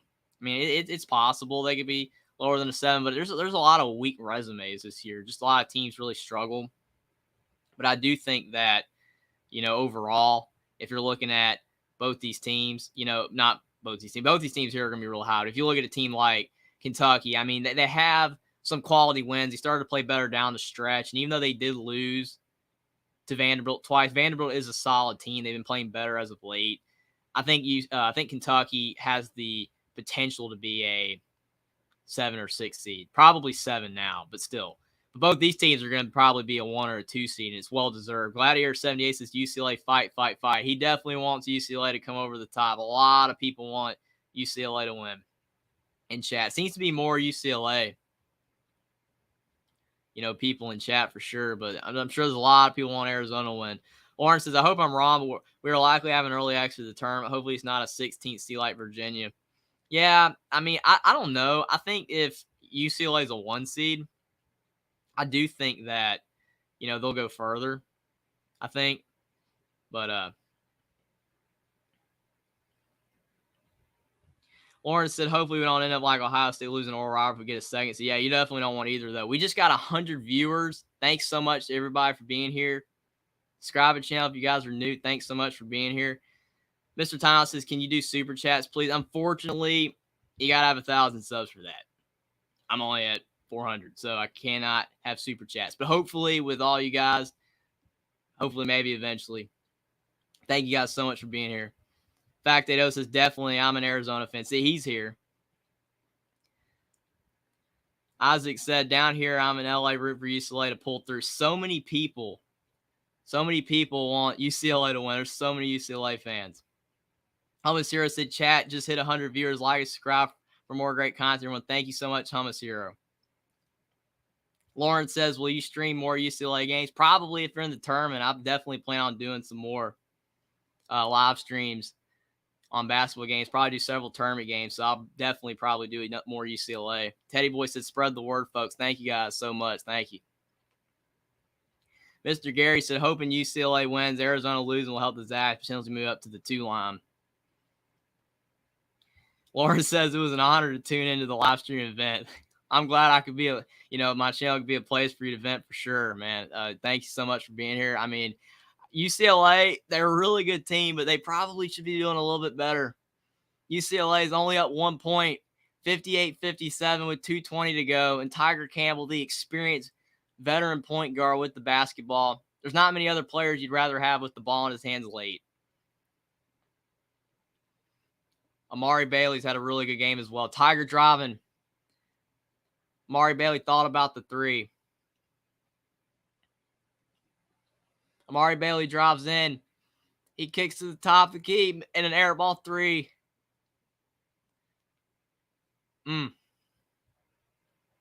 Factatos is not me. I don't like UCLA. Lauren says my Anaheim Ducks are a clown show. Oh, man, that's a good one. I don't think they're as bad as that. They have been struggling, though. Factatos says, also, do you think Arizona will go to the Big 12? That's a good question. I think it's possible that, they could, if the Pac-12, just continues to disintegrate, they could go to the Big 12. But I would stay in the Pac-12 for now. But if things continue to fall apart there, like if Oregon and Washington lead, then yeah, they probably should. J Mart said, let's go Wildcats, finish strong. Thanks for being here, J Mart. Arizona, they're in a close one, but Kirk Creasy just fouled out of the game. Unfortunately, that is bad news for Arizona. I mean, he didn't have his best game, but he usually hits big shots. Okay, art, music, food, life, live. Sorry about that. What's the score? UCLA 58, Arizona 57, 1:30 to go in the second. Hami Hawkes with the ball. Tiger Campbell at the top of the key, and he misses. Umar Ball with the board. 58-57 UCLA. 1:20 left. Arizona with the chance to take the lead. I'd probably be looking for Tabellis on the block. He has been missing some shots in the second, but he's an experienced player. Ooh, Hawkes almost stole it from him. And UCLA did steal the ball. Wow. And Mick Cronin calls timeout. 58-57. UCLA with 1:03 left. Man, this game is going down to the wire. Such high-level defense. That was a great steal. Austin says, whoever wins this game, as the old saying goes, championship teams find a way to win. I agree with that. I mean, this is one of those games, though, where both these teams, I'm not saying they're trying to find a way to lose, but I wouldn't say that neither team is, like, really, showing themselves to be a championship-worthy team. But, yes, whoever wins definitely, you would say, has that edge. Teddy Boy said, this is what March Madness is all about, folks. I agree. March is definitely here. You can just feel it in the air. I mean, these games have been high level. I thought this would be one of the best of the day, and it's lived up to it for sure. This has been an awesome game. And again, you guys have made it a lot, more awesome than it would be just watching the game. Thanks all you guys for being here. If you guys are new, subscribe to the channel, like the stream. But we got a great game. 58-57 UCLA. 1:03 to go. UCLA inbounding the ball. Tiger Campbell. He's got the ball at the top of the key. He's driving. He's surveying. He's got Pell Larson on him. Almost a turnover. Hawkes. He misses. Arizona ball. 45 seconds left, and they're down 1.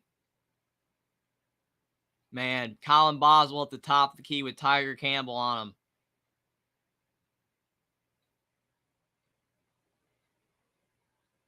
Pell Larson at the top of the key. He's driving on Amari Bailey. He kicks out to Tabellis for 3. Tabellis in and out.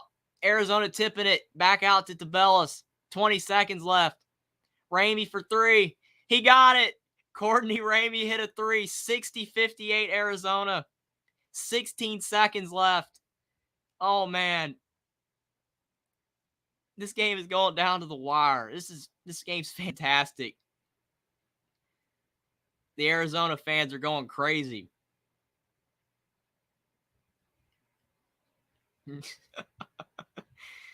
Ruben, thanks for being here. He says, yes, man, this game is going down the wire. Teddy Boy says, oh, wow. I cannot believe that shot.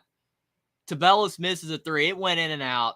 And then another offensive rebound for Arizona. Not having a Dem Boner really hurts. And Ramey could have maybe been a push-off. I don't know. But what a shot. You're okay, Fact Date. I understand. Teddy Boy says Lauren must be going crazy. She probably is. She hasn't said anything. She hasn't said anything right now, but there she is. I can't believe it. Hey, but they can hit a three or tie this game up to go to overtime. More basketball. Man, it'd be awesome if this game would go to overtime. Get some more basketball out. This game's been crazy. Teddy Boy says, how are you holding up, Lauren? Fact 8 says, Lauren, how's it feel to lose? Well, it ain't over yet. It's not over yet. It's not over till, the clock's 0-0. You never know. It's never over till there's 0-0. There's still 16.9 seconds left in this game. Jeff says, I hope it goes to overtime. This is fun. Mr. Gary says, OT would be amazing for this game. Lauren says, I'll rage if this holds up. My video will be ready by the afternoon. Yeah, I'll have to have a lot of time to simmer on this one.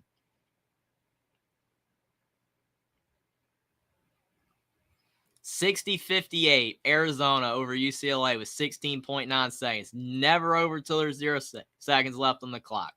So UCLA still has a shot. They have so many experienced players. Herb Kushner said, I don't have cable. I appreciate it. You're so welcome. Thanks for being here as well. This is a high-level game. Tiger Campbell with the ball. 16.9 seconds left. He picks it up. The clock's rolling. Tiger Campbell drives. He loses the ball. He picks it back up. 9 seconds left. He drives. Tiger to the corner. And they call a foul. They called a foul on Arizona. Herb Kushner said, I have $25 on this game. Please, UCLA, make a shot. When there's stakes involved, it makes the game much more interesting for sure. Herb Kushner going to drop a subscribe for you. Thanks a lot, Herb. For all you guys, new viewers, thank you so much for being here. Subscribe if you like the stream, like the video as well. Thanks you guys so much for being here. Tiger Campbell hit the first free throw. It's a 1-point game, 60-59. You're the man right now. Thanks so much, Herb. If Tiger hits this second free throw, it'll be a tie game. 60-59. He misses the free throw. And there's a foul on UCLA. 1-point game. Oh, man. What a big miss. He had a shot to tie the game, and he missed it. It hit the front of the rim, and it bounced off, and Tabellis got the board. But it's not over yet. Mr. Gary said no.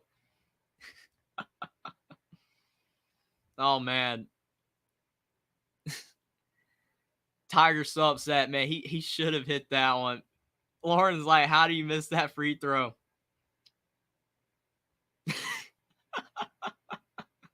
Tabellis is 8 of 9 at the line tonight, and he's a 76% free throw shooter. And he hits the first. 61-59. Arizona, 5 seconds. It'd be interesting if he hits this, whether Arizona will foul UCLA up 3. That will be interesting. Little Zippy said, thanks for being here. He said Lauren has no more nails to bite right now. Man, Lauren is infuriated.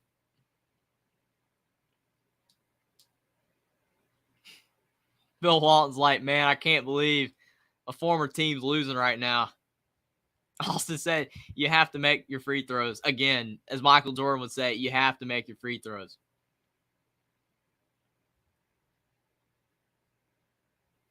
Teddy Boy said, should UCLA still be a 1 seed if they lose this game? I think it's really going to come down to whether Purdue wins tomorrow. If Purdue wins tomorrow, then I think that possibly UCLA could still be a 1 seed. But if Purdue wins tomorrow, I think UCLA's chances of being a 1 seed are gone. They'll probably be a 2.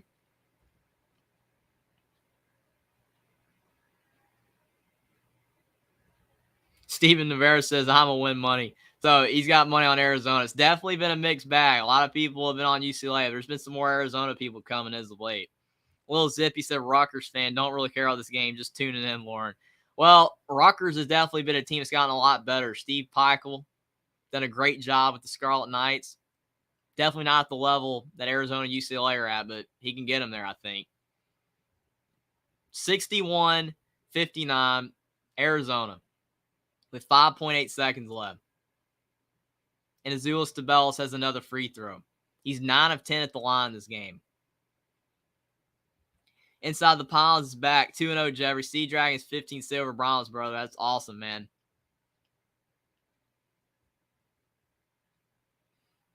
Tubelis missed. Jaquez is bringing it up. Over in the corner. UCLA misses the 3. Arizona wins. Arizona wins 61-59. Oh, man, what a game. What a game. That is insane. The Arizona Wildcats are the Pac-12 champion. They beat the UCLA Bruins 61-59. The Bruins got a good look. They got a good look. Lauren is mad, but they got a good look. We just peaked at 200 viewers. Thank you guys so much for being here. Like the stream down below if you like the stream. Subscribe to the channel, please, if you like the content. But thank you guys so much for being here anyway. It's been awesome having you all here, but this was a fantastic game. There's so many sad people right now if you're UCLA fans. Win stream. Thank you, Raj McBuckets. Mr. Gary, I'm sad now, man. Sorry, Gary. Sorry. That was a good look. They had a shot. Teddy Boy said, why didn't UCLA go for 2? I agree. You could have drove in. Possibly.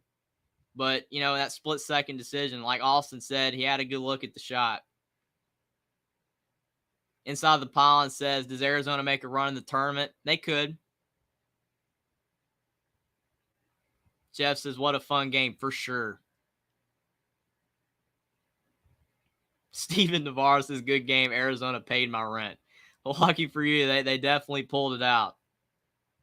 Hummus Hero said they should have taken the ball to the paint, tried for overtime. Yeah, I mean, they definitely could have done that. But, I mean, again, it's a split-second decision. And he had a really good look. Probably not the guy you want shooting it, though. Me and Lauren are going to go riot, said Herb. I'll be back whenever you live stream. Thanks, Herb. Definitely be doing it again soon. There's a lot of big games. A lot of big games. Thank you guys so much for being here. Ruben says, thank you, bro. Thank you for being here as well. Herb said, great commentator. Thanks so much. This was a great game as well. Makes it a lot easier to commentate a game when it's as good as this one, and all you guys are here. Awesome. James Scott says, like it up. Thank you so much. Inside the Pylon says, 411 sub. Thanks, guy, for coming over to support my bro. This dude is awesome at what he does. Keep on the lookout for some more awesome content heading your way. Thank you, Inside the Pylons. Jeff said, great live stream. Love it. Lauren says, what a choke by UCLA. I'm so furious. Man, I don't know if it was necessarily a choke. I mean, you're right. They did kind of fall apart. They were up 9. They kind of fell apart, but still, I don't know. I mean, Arizona came back. The only talk sport equal new as ESPN. Thanks, Herb. Everyone should drop a like. Thank you. Austin said UCLA had a timeout too. I mean, you're right. They could have called timeout, settled things down. You know, but it is what it is. Teddy Boy said, I don't see how anyone could bet on this game. It could have gone either way.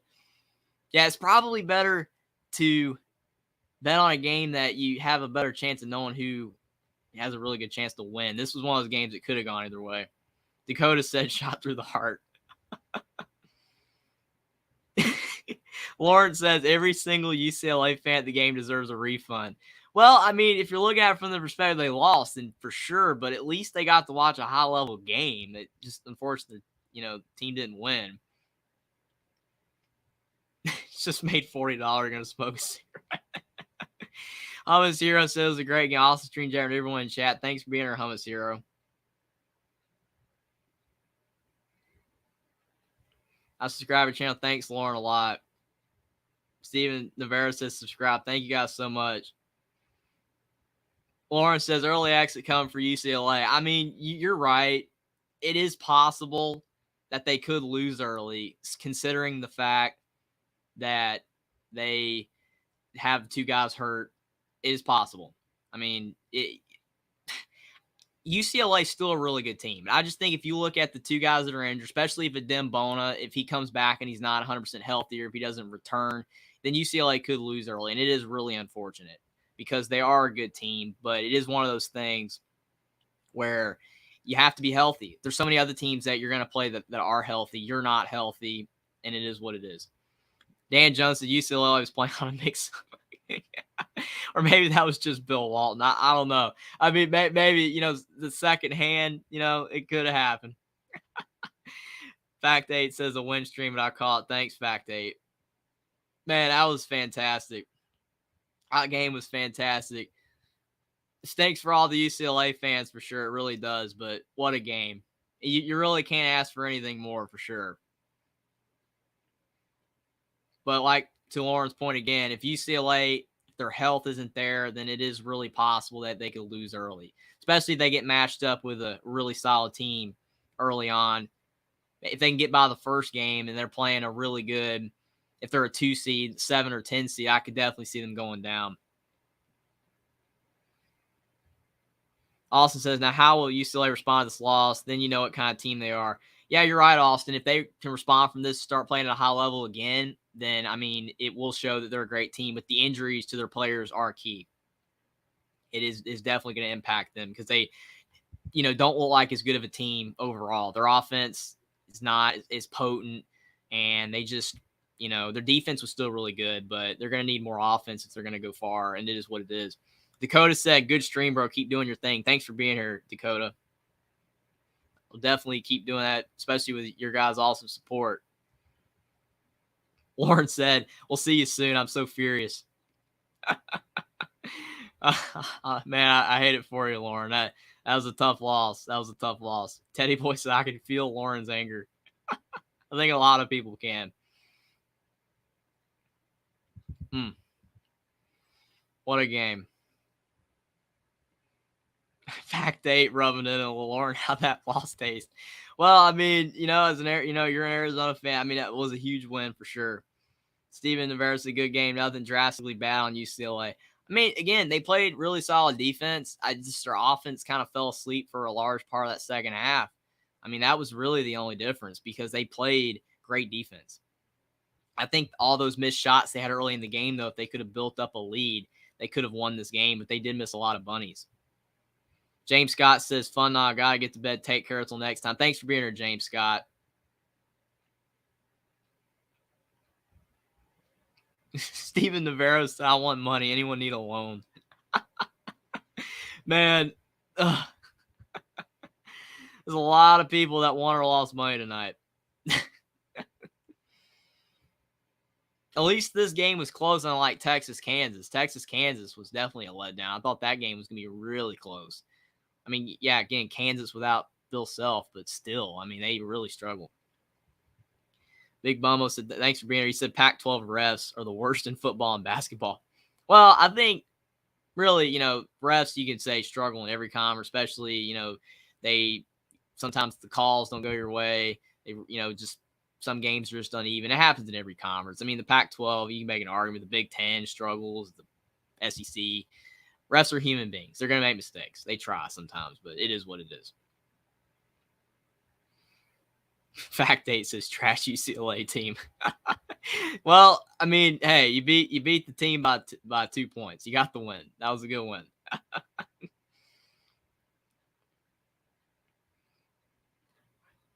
Virgilio said, you called it there can be only one, and U of A pulled it off, and they were not on top of their game, but they got the win. Yeah, I mean, I don't really think that they played their best game either. I mean, Kirk Creesa struggled. I mean, Azuolas Tubelis, he was really good early in the game, but he just fell apart in the second half. But he hit the free throws. He hit timely shots. Kirk Creesa hit a couple big threes when he was in the game. So, I mean, they did not play their best game, but still, they got the win. If UCLA was healthy, though, then I can definitely see them getting the win in this one. But it just, unfortunately, they're not. Stephen Navarro, a good commentating, bro. Thanks a lot. Thank you.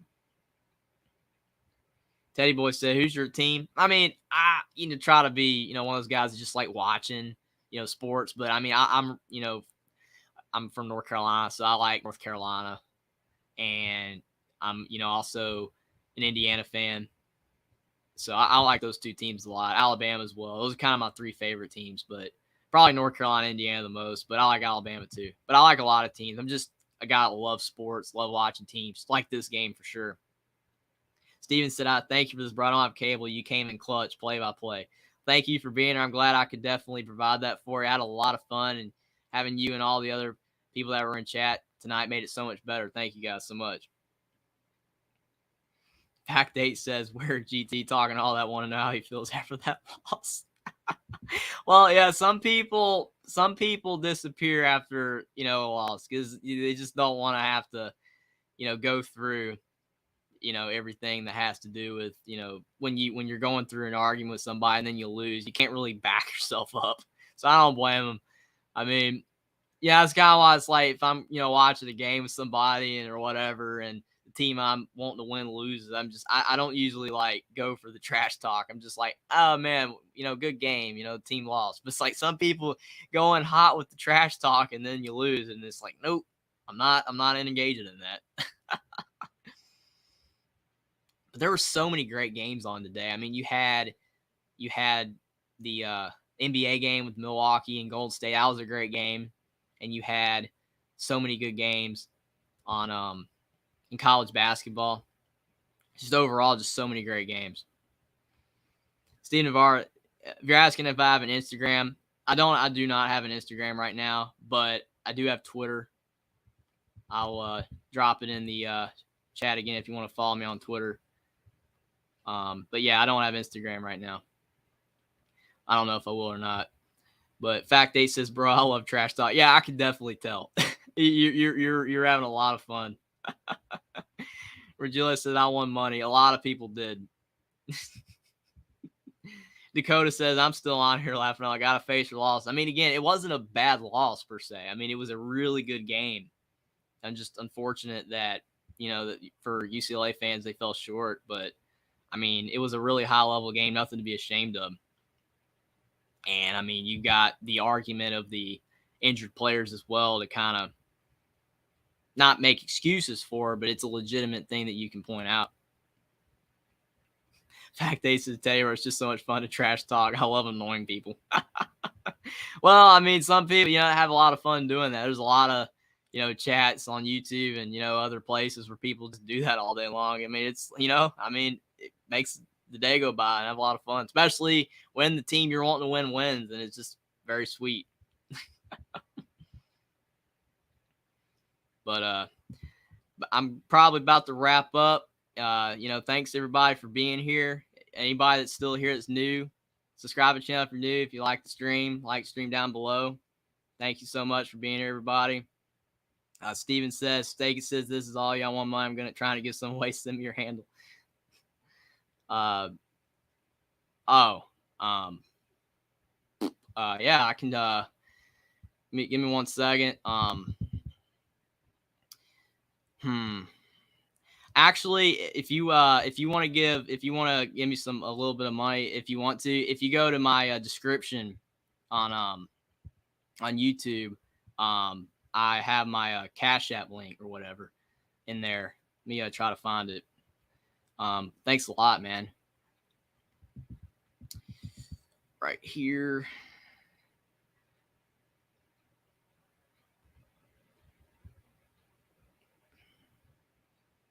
Give me 1 second.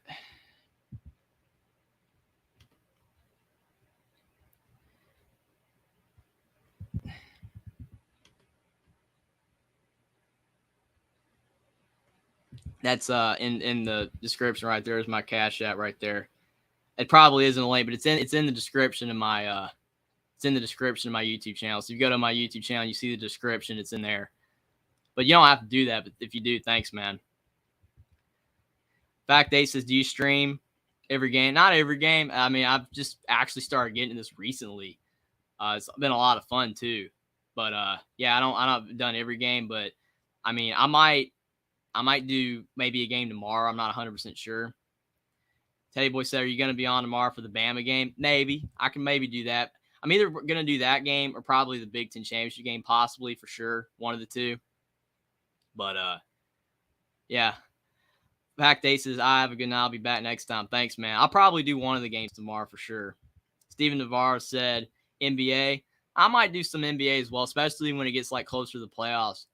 I mean, if you guys want all that, want me to do all the streams for all that, I'll definitely do them. For sure.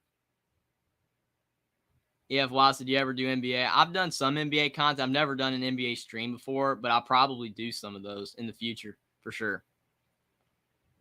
Fact 8 said you peaked at 200. You definitely can make a career out of this. Hey, I mean, thanks for all your support for sure. I mean, it's definitely something that I'm definitely thinking about for sure. And if you guys like coming on here, to definitely help out. Thanks a lot. So, I mean, I'll probably do some NBA streams, some college basketball streams in the future. I mean, like I said, I just got started doing this. It's like only like my second live doing it. So I did Gonzaga St. Mary's earlier this week, and I've done this game. So, but I've enjoyed doing it a lot, and you guys make it awesome.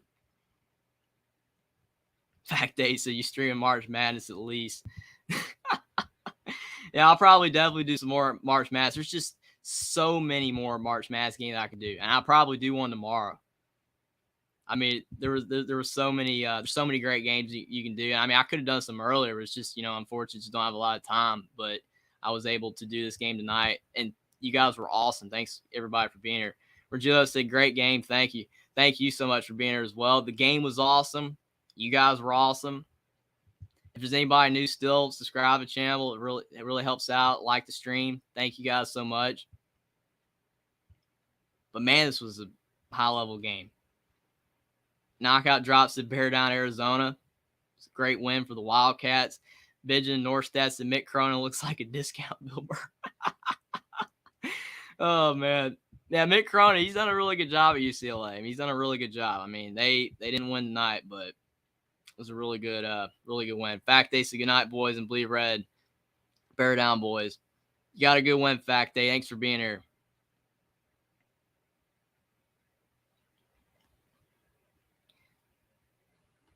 Him said, refs try to lose to Arizona. We don't go down like that. Well, I mean, you hit big shots.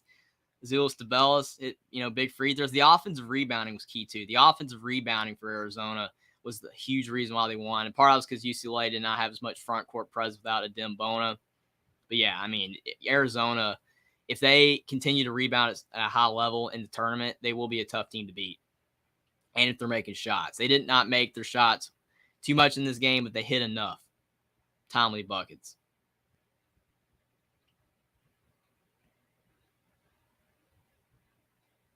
I could definitely see both these teams making a run. Probably Arizona more in the NCAA tournament than UCLA because of the injuries. But both these teams are high-level teams. Both these teams have the capability, of advancing far in the NCAA tournament. Probably, again, Arizona more because of they're healthy. But, yeah, this was a high-level game. The offense wasn't there at times, but the defense was great on, both teams.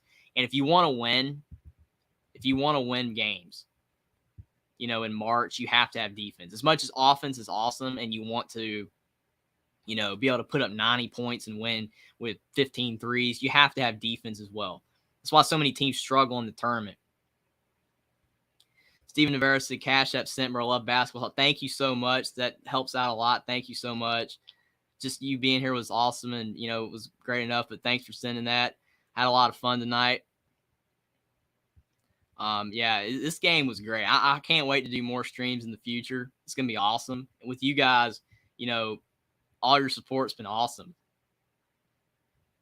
I'm just glad you guys like watching the stream and, being here and watching the game. It made it awesome. Knockout drops at third meeting from them this season is why it was so stingy tonight. Yeah, I agree with that too. I mean, when you're a conference foe and you have to play a team 3 times, you're probably getting sick of playing them and you want to win. You want to get that, last laugh. So definitely, both teams are playing really hard. Jackson said getting close to 420. Thanks for pointing that out, Jackson. Thank you so much for watching the show as well. If anybody's new again, subscribe to the channel. But again, thanks for being here. This was a high-level game. I mean, it's kind of funny. I got the smiling face of Mick Cronin. It's kind of got the stern face of Tommy Lloyd, but Arizona won, so it should be the other way around. On the players, you've got both are intense with Azuolas Tubelis and Jaime Jaquez. Austin Williams says Arizona could have easily packed in after Arizona State. Crazy half-court shot loss. That was a great game, and I wonder if it's going to be enough for Arizona State to make the tournament. I mean, they're like right on the cut line. A lot more people have them in the first 4 out. But I do think that, overall, that with the bubble being as weak as it is, the Sun Devils have a chance to make the tournament. They probably will more than likely be in the NIT, but it is possible they can make the tournament. I'm definitely looking forward to the announcement of the tournament bracket tomorrow to see who makes the tournament. Because, I mean, what's interesting is like last year, a team like Texas A&M, a lot of people thought they would make the tournament, but they didn't, even though they went far in the SEC tournament. It seems like a lot of, the committee takes more into account the regular season. They kind of forget about the conference tournaments. But it will be interesting to see how they evaluate, if they're going more with quad 1 wins, more in the regular season, and if they value the Pac-12. That's going to be what, whether Arizona State makes the tournament, is if they value the Pac-12 enough. Because Arizona, UCLA are way up there, and then it's going to be USC probably around a 9-10 seed. But is Arizona State going to make the tournament? Oregon's out, and everyone else, even though Bill Walton would like to tell you otherwise, that other teams from the Pac-12 will make the tournament, it's more likely just going to be those 3 teams and whether Arizona State makes it. It will be interesting to see. But yeah, Wisconsin, Michigan, they fell short. They definitely did not do themselves any justice by losing early in the Big Ten tournament. So they're out. You've got Oklahoma State's another interesting case, because most of the time when you're only 3 games above 500, you don't make the tournament. But the Big 12 was awesome this year. So I think that Oklahoma State could make the tournament 18 and 15, but it will be interesting to see. I don't know if they will, but it is possible. But yeah, just a lot of teams on the cut line. Nevada, Utah State from the Mountain West, whether they make it will be interesting. But I think if you look at the bubble, is going to be really interesting to follow tomorrow, along with the 1 seeds and just where everyone's seated in general. March Madness is awesome. There's nothing like the selection show. Austin Williams says, well, if Penn State wins Big Ten championship, then bubble grows. I mean, Penn State's in. I mean, so I think if they lose, they're in. So, I mean, that is a good point, like if they were a bid stealer. But I think that Penn State's easily in the field. So I think that I think the bubble's going to be okay. But overall, I think the bubble's weak this year. I mean, Vanderbilt's good, but Vanderbilt has some bad losses, and they're in contention for the tournament. Clemson's in contention for the tournament, teams that really suffered bad losses early on. So I think that looking at the bubble in general, it's just a very weak bubble, which is where the argument for UNC comes in. Because the bubble's weak. North Carolina should make the tournament. But these other teams that are weak at least have 4 or 5 quad 1 wins, where Carolina has 1. Technically 2 right now, but if Ohio State loses, since Ohio State lost to Purdue, they're probably going to drop from the top 50 in the net. And they're 16 and 19, so that's not a quality win anyway. But I think that if you're looking at, North Carolina only having 1 quad 1 win, unless somehow Ohio State still is 1, I just think North Carolina just doesn't have a good enough resume. Him said, did OU do good this season? They're below 500, and I think they're a really good team. But since they're below 500, they're not going to make the tournament. They should make the NIT, but again, with the NIT basically only wanting teams above 500, then they probably won't take them, even though they should. Todd Guy's here. Thank you so much for being here. Great show, Jeffrey. Thanks so much for being here. Austin says Vandy lost to Grambling LSU. Yeah. I mean, that's the thing. Vandy lost to bad teams early. And since they lost those teams early on, they're, probably going to miss the tournament. The wins over Kentucky were great, and they played much better down the stretch. But that loss to Alabama by like 65 points or whatever was a loss that hurt their net ranking too. You can't lose big. Like, the net is big into how much you lose by. Not just that you lose, but it's like that's why Ohio State is so high in the net, because a lot of their losses were, not bad, like super big losses, which I don't think is necessarily fair. That the marginal loss should put so much into the net. But yeah, Vandy's probably going to fall short, but it'd be cool if they'd made it. Stackhouse did a great job because, like Jackson said, Vandy's been 10-2 since they lost that much to Bama, but they're probably going to fall short.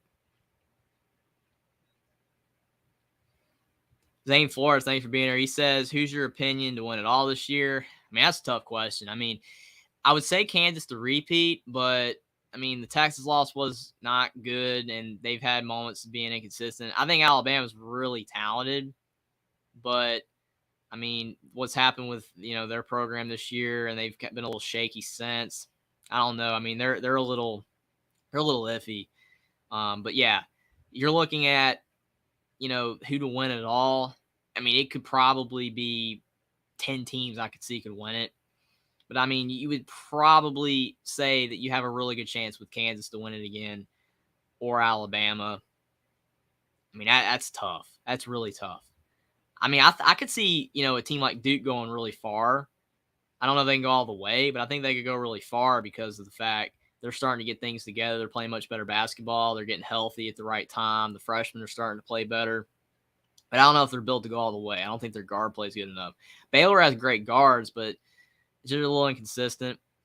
But yeah, I mean, it's one of those things where it's going to be the team that plays the most consistent, throughout the whole tournament. And no team is really shown to be consistent throughout the whole season. So it just makes it a really tough question. But I would say Kansas and Alabama have really good chances.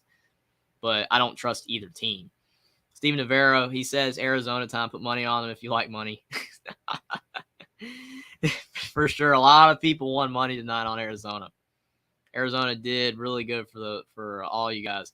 Zane Flores says Bama, Kansas, Houston, Arizona. Good look. Yeah, Arizona, I mean, they're a team that I think is really solid and could go far, but just still those losses to, like Utah and Stanford and Washington State are a little concerning. But I think that if they can avoid the upset loss early, then I think that Arizona can go far because they played really well against good teams, but they've had bad games against teams that were way worse than them, which is a problem. You don't want to have Arizona matched up early with like a 15 seed, like if it's Oral Roberts, which I think they'll be a little higher, but like a really good 15 seed, and then they lose because they overlooked the opponent. They've had games like that. But if Arizona avoids that, then I think they could go really far. Austin says UConn could be a team to watch for. Completely agree. I think UConn is a team that, on paper, with what they have is really good enough, and I think they could go really far. It's good enough to go far. They're really solid. That stretch in the middle of the season was awful. They played really bad in the middle of the Big East conference play. But the beginning of the season and the way they finished the season does give, hope for UConn fans. They could go far. I think UConn can. They have a really big center. They have good guards. They just shoot the basketball really well when they're on, but they had a bad stretch. But as long as they don't return to that level of play, then I think that UConn could go far. Marquette as well. I think Marquette could go really far. Shaka Smart has the Golden Eagles playing great defense, great offense. It's like the first team he's ever had is playing this high level of offense because he's always had good, defensive teams. Steven Navarro says game time. Kansas will choke. Sorry. Yeah, I mean, Kansas could choke. I mean, they could, but they tend to not choke as much as other teams do that are, like the Blue Bloods or like the really solid teams. I think that Kansas, they've had bad performances this year, but if Grady Dick gets going again and Jalen Wilson and DeJuan Hare, all those guys, I think that they can go far, but I don't think they're as good as last year for sure. I don't. But a lot of teams are not as good as they were last year. Zane Flores says Oral Roberts is actually a solid team to watch out for. Completely agree. Max Amos is a fantastic player. I mean, most people know who he is, but if people don't know who he is, I don't know how, because he was in the tournament a couple years ago, and they beat a couple teams. They beat Ohio State. That was a big win, and they almost beat Arkansas, but they were really good that year. They had Kevin O'Banner as well, who ended up transferring to Texas Tech and had some success there. But yeah, I think they're really good. Oral Roberts, Max Amos is a really good player. If he was 6'5" and was doing what he was doing, he'd have been a one and done. But since he's only like 5'10" or 5'9", he's really short. That's why he's still playing college basketball. But it definitely benefits, us being able to watch, him in college. He's awesome. Austin said, Virginia worries me too much because their offense goes into a slump and can't score. That is an understatement, Austin. You're completely correct. Virginia, like Tony Bennett's had some teams that were offensively challenged, but this year's team is just struggling on so many levels on offense.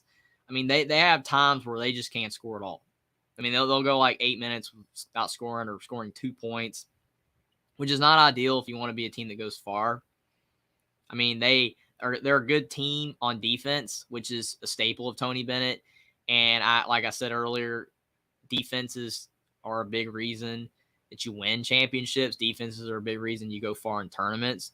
But you have to have offense to complement that, because if you're not scoring, eventually the other team's going to score on you no matter how good your defense is, whether it's free throws or they're going to find a way to – you're finally going to have a breakdown defense, or someone's going to hit a tough shot even through your great defense. You can't win a game just based off of great defense alone. So I'm just looking at a team like, Virginia. They're not going to go far unless their offense can wake up. Jackson says, Austin, Virginia is always a disaster on offense. Yeah, I mean, they've had, the one year they had Ty Jerome, Kyle Guy, their offense was better, which is why they won the whole thing. But most years under Tony Bennett, their offense hasn't been that good. And this year's offense is very bad. I mean, they've had moments where their offense was actually decent earlier on in the ACC, but I don't know if that was just due to the level of competition they were playing or if it was just a good, just solid stretch. But they've really struggled the last few games on offense. And against Duke, they were horrible. Steven Navarro said, this is dope. We don't know what's going to happen. Arizona beat UCLA, time to party. Yeah, we don't. I mean, again, that's what makes it so awesome, because you don't know who's going to win the whole thing. I mean, we never know, but when you feel like there's a couple teams or so that they're better than everyone else, it kind of makes it less awesome. It's great when you don't know who's going to win it all, and you have so many teams, and there's just so many, Cinderellas or whatever that you could just feel could go far. I mean, I could think of like 5 or 6 teams that could go far from the 12 to 16 seeds. It's possible. Just the way, especially if the matchups go their way. Because there's a lot of really good teams. I think the transfer portal as well is a big reason why these smaller schools are having a lot of success, because a lot of these players from higher schools transfer to go to lower schools because they're not getting any playing time, and then they end up being the best player on a smaller school team. Kind of like Drew Pember, who was playing for Tennessee, and he transferred to UNC Asheville. There's just so many players like that.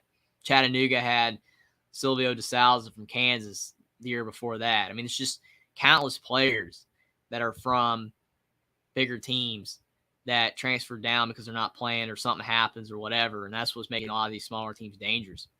Austin said, when you play Boston College and Georgia Tech, you can get away with it. But if you play Kansas or Bama or UCLA, that gets you beat. Well, yeah, Virginia matches up with Kansas or Alabama, and Alabama or Kansas is making threes, it's over.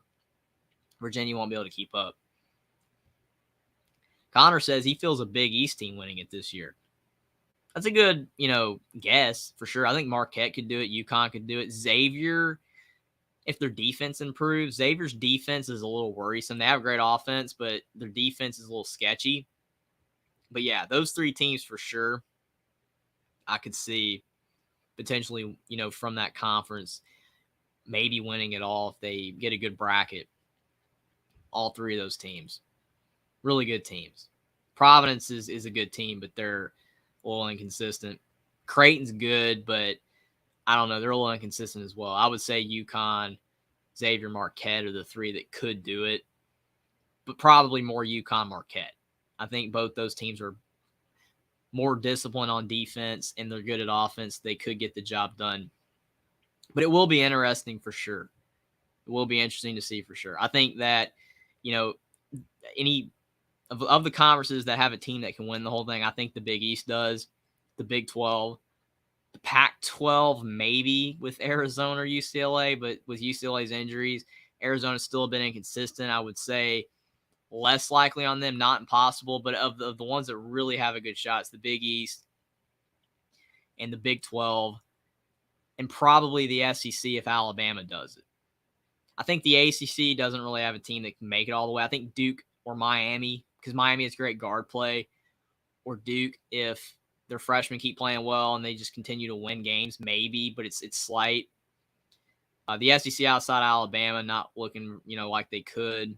The Big Ten, Purdue is good, but their team's just not built for March. That's why they usually lose early. And Indiana, I think, they have the potential to win a game or two, but I don't know if they can go all the way. And no other teams really from the Big Ten looks like they could.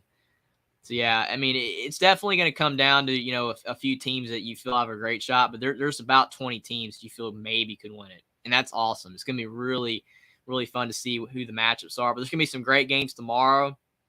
I might be live streaming one or, one of the games tomorrow, probably maybe the first or the second game.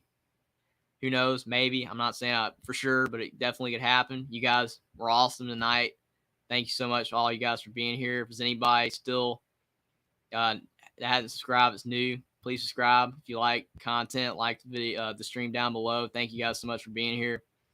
As Austin said, Michigan State can make a run. It's definitely getting late, but I thank you guys so much for being here. Probably going to wrap it up now. It was an awesome stream, great game.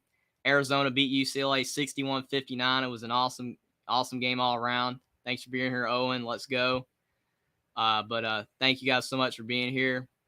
And like the stream down below. You guys were awesome, and I will see you next time.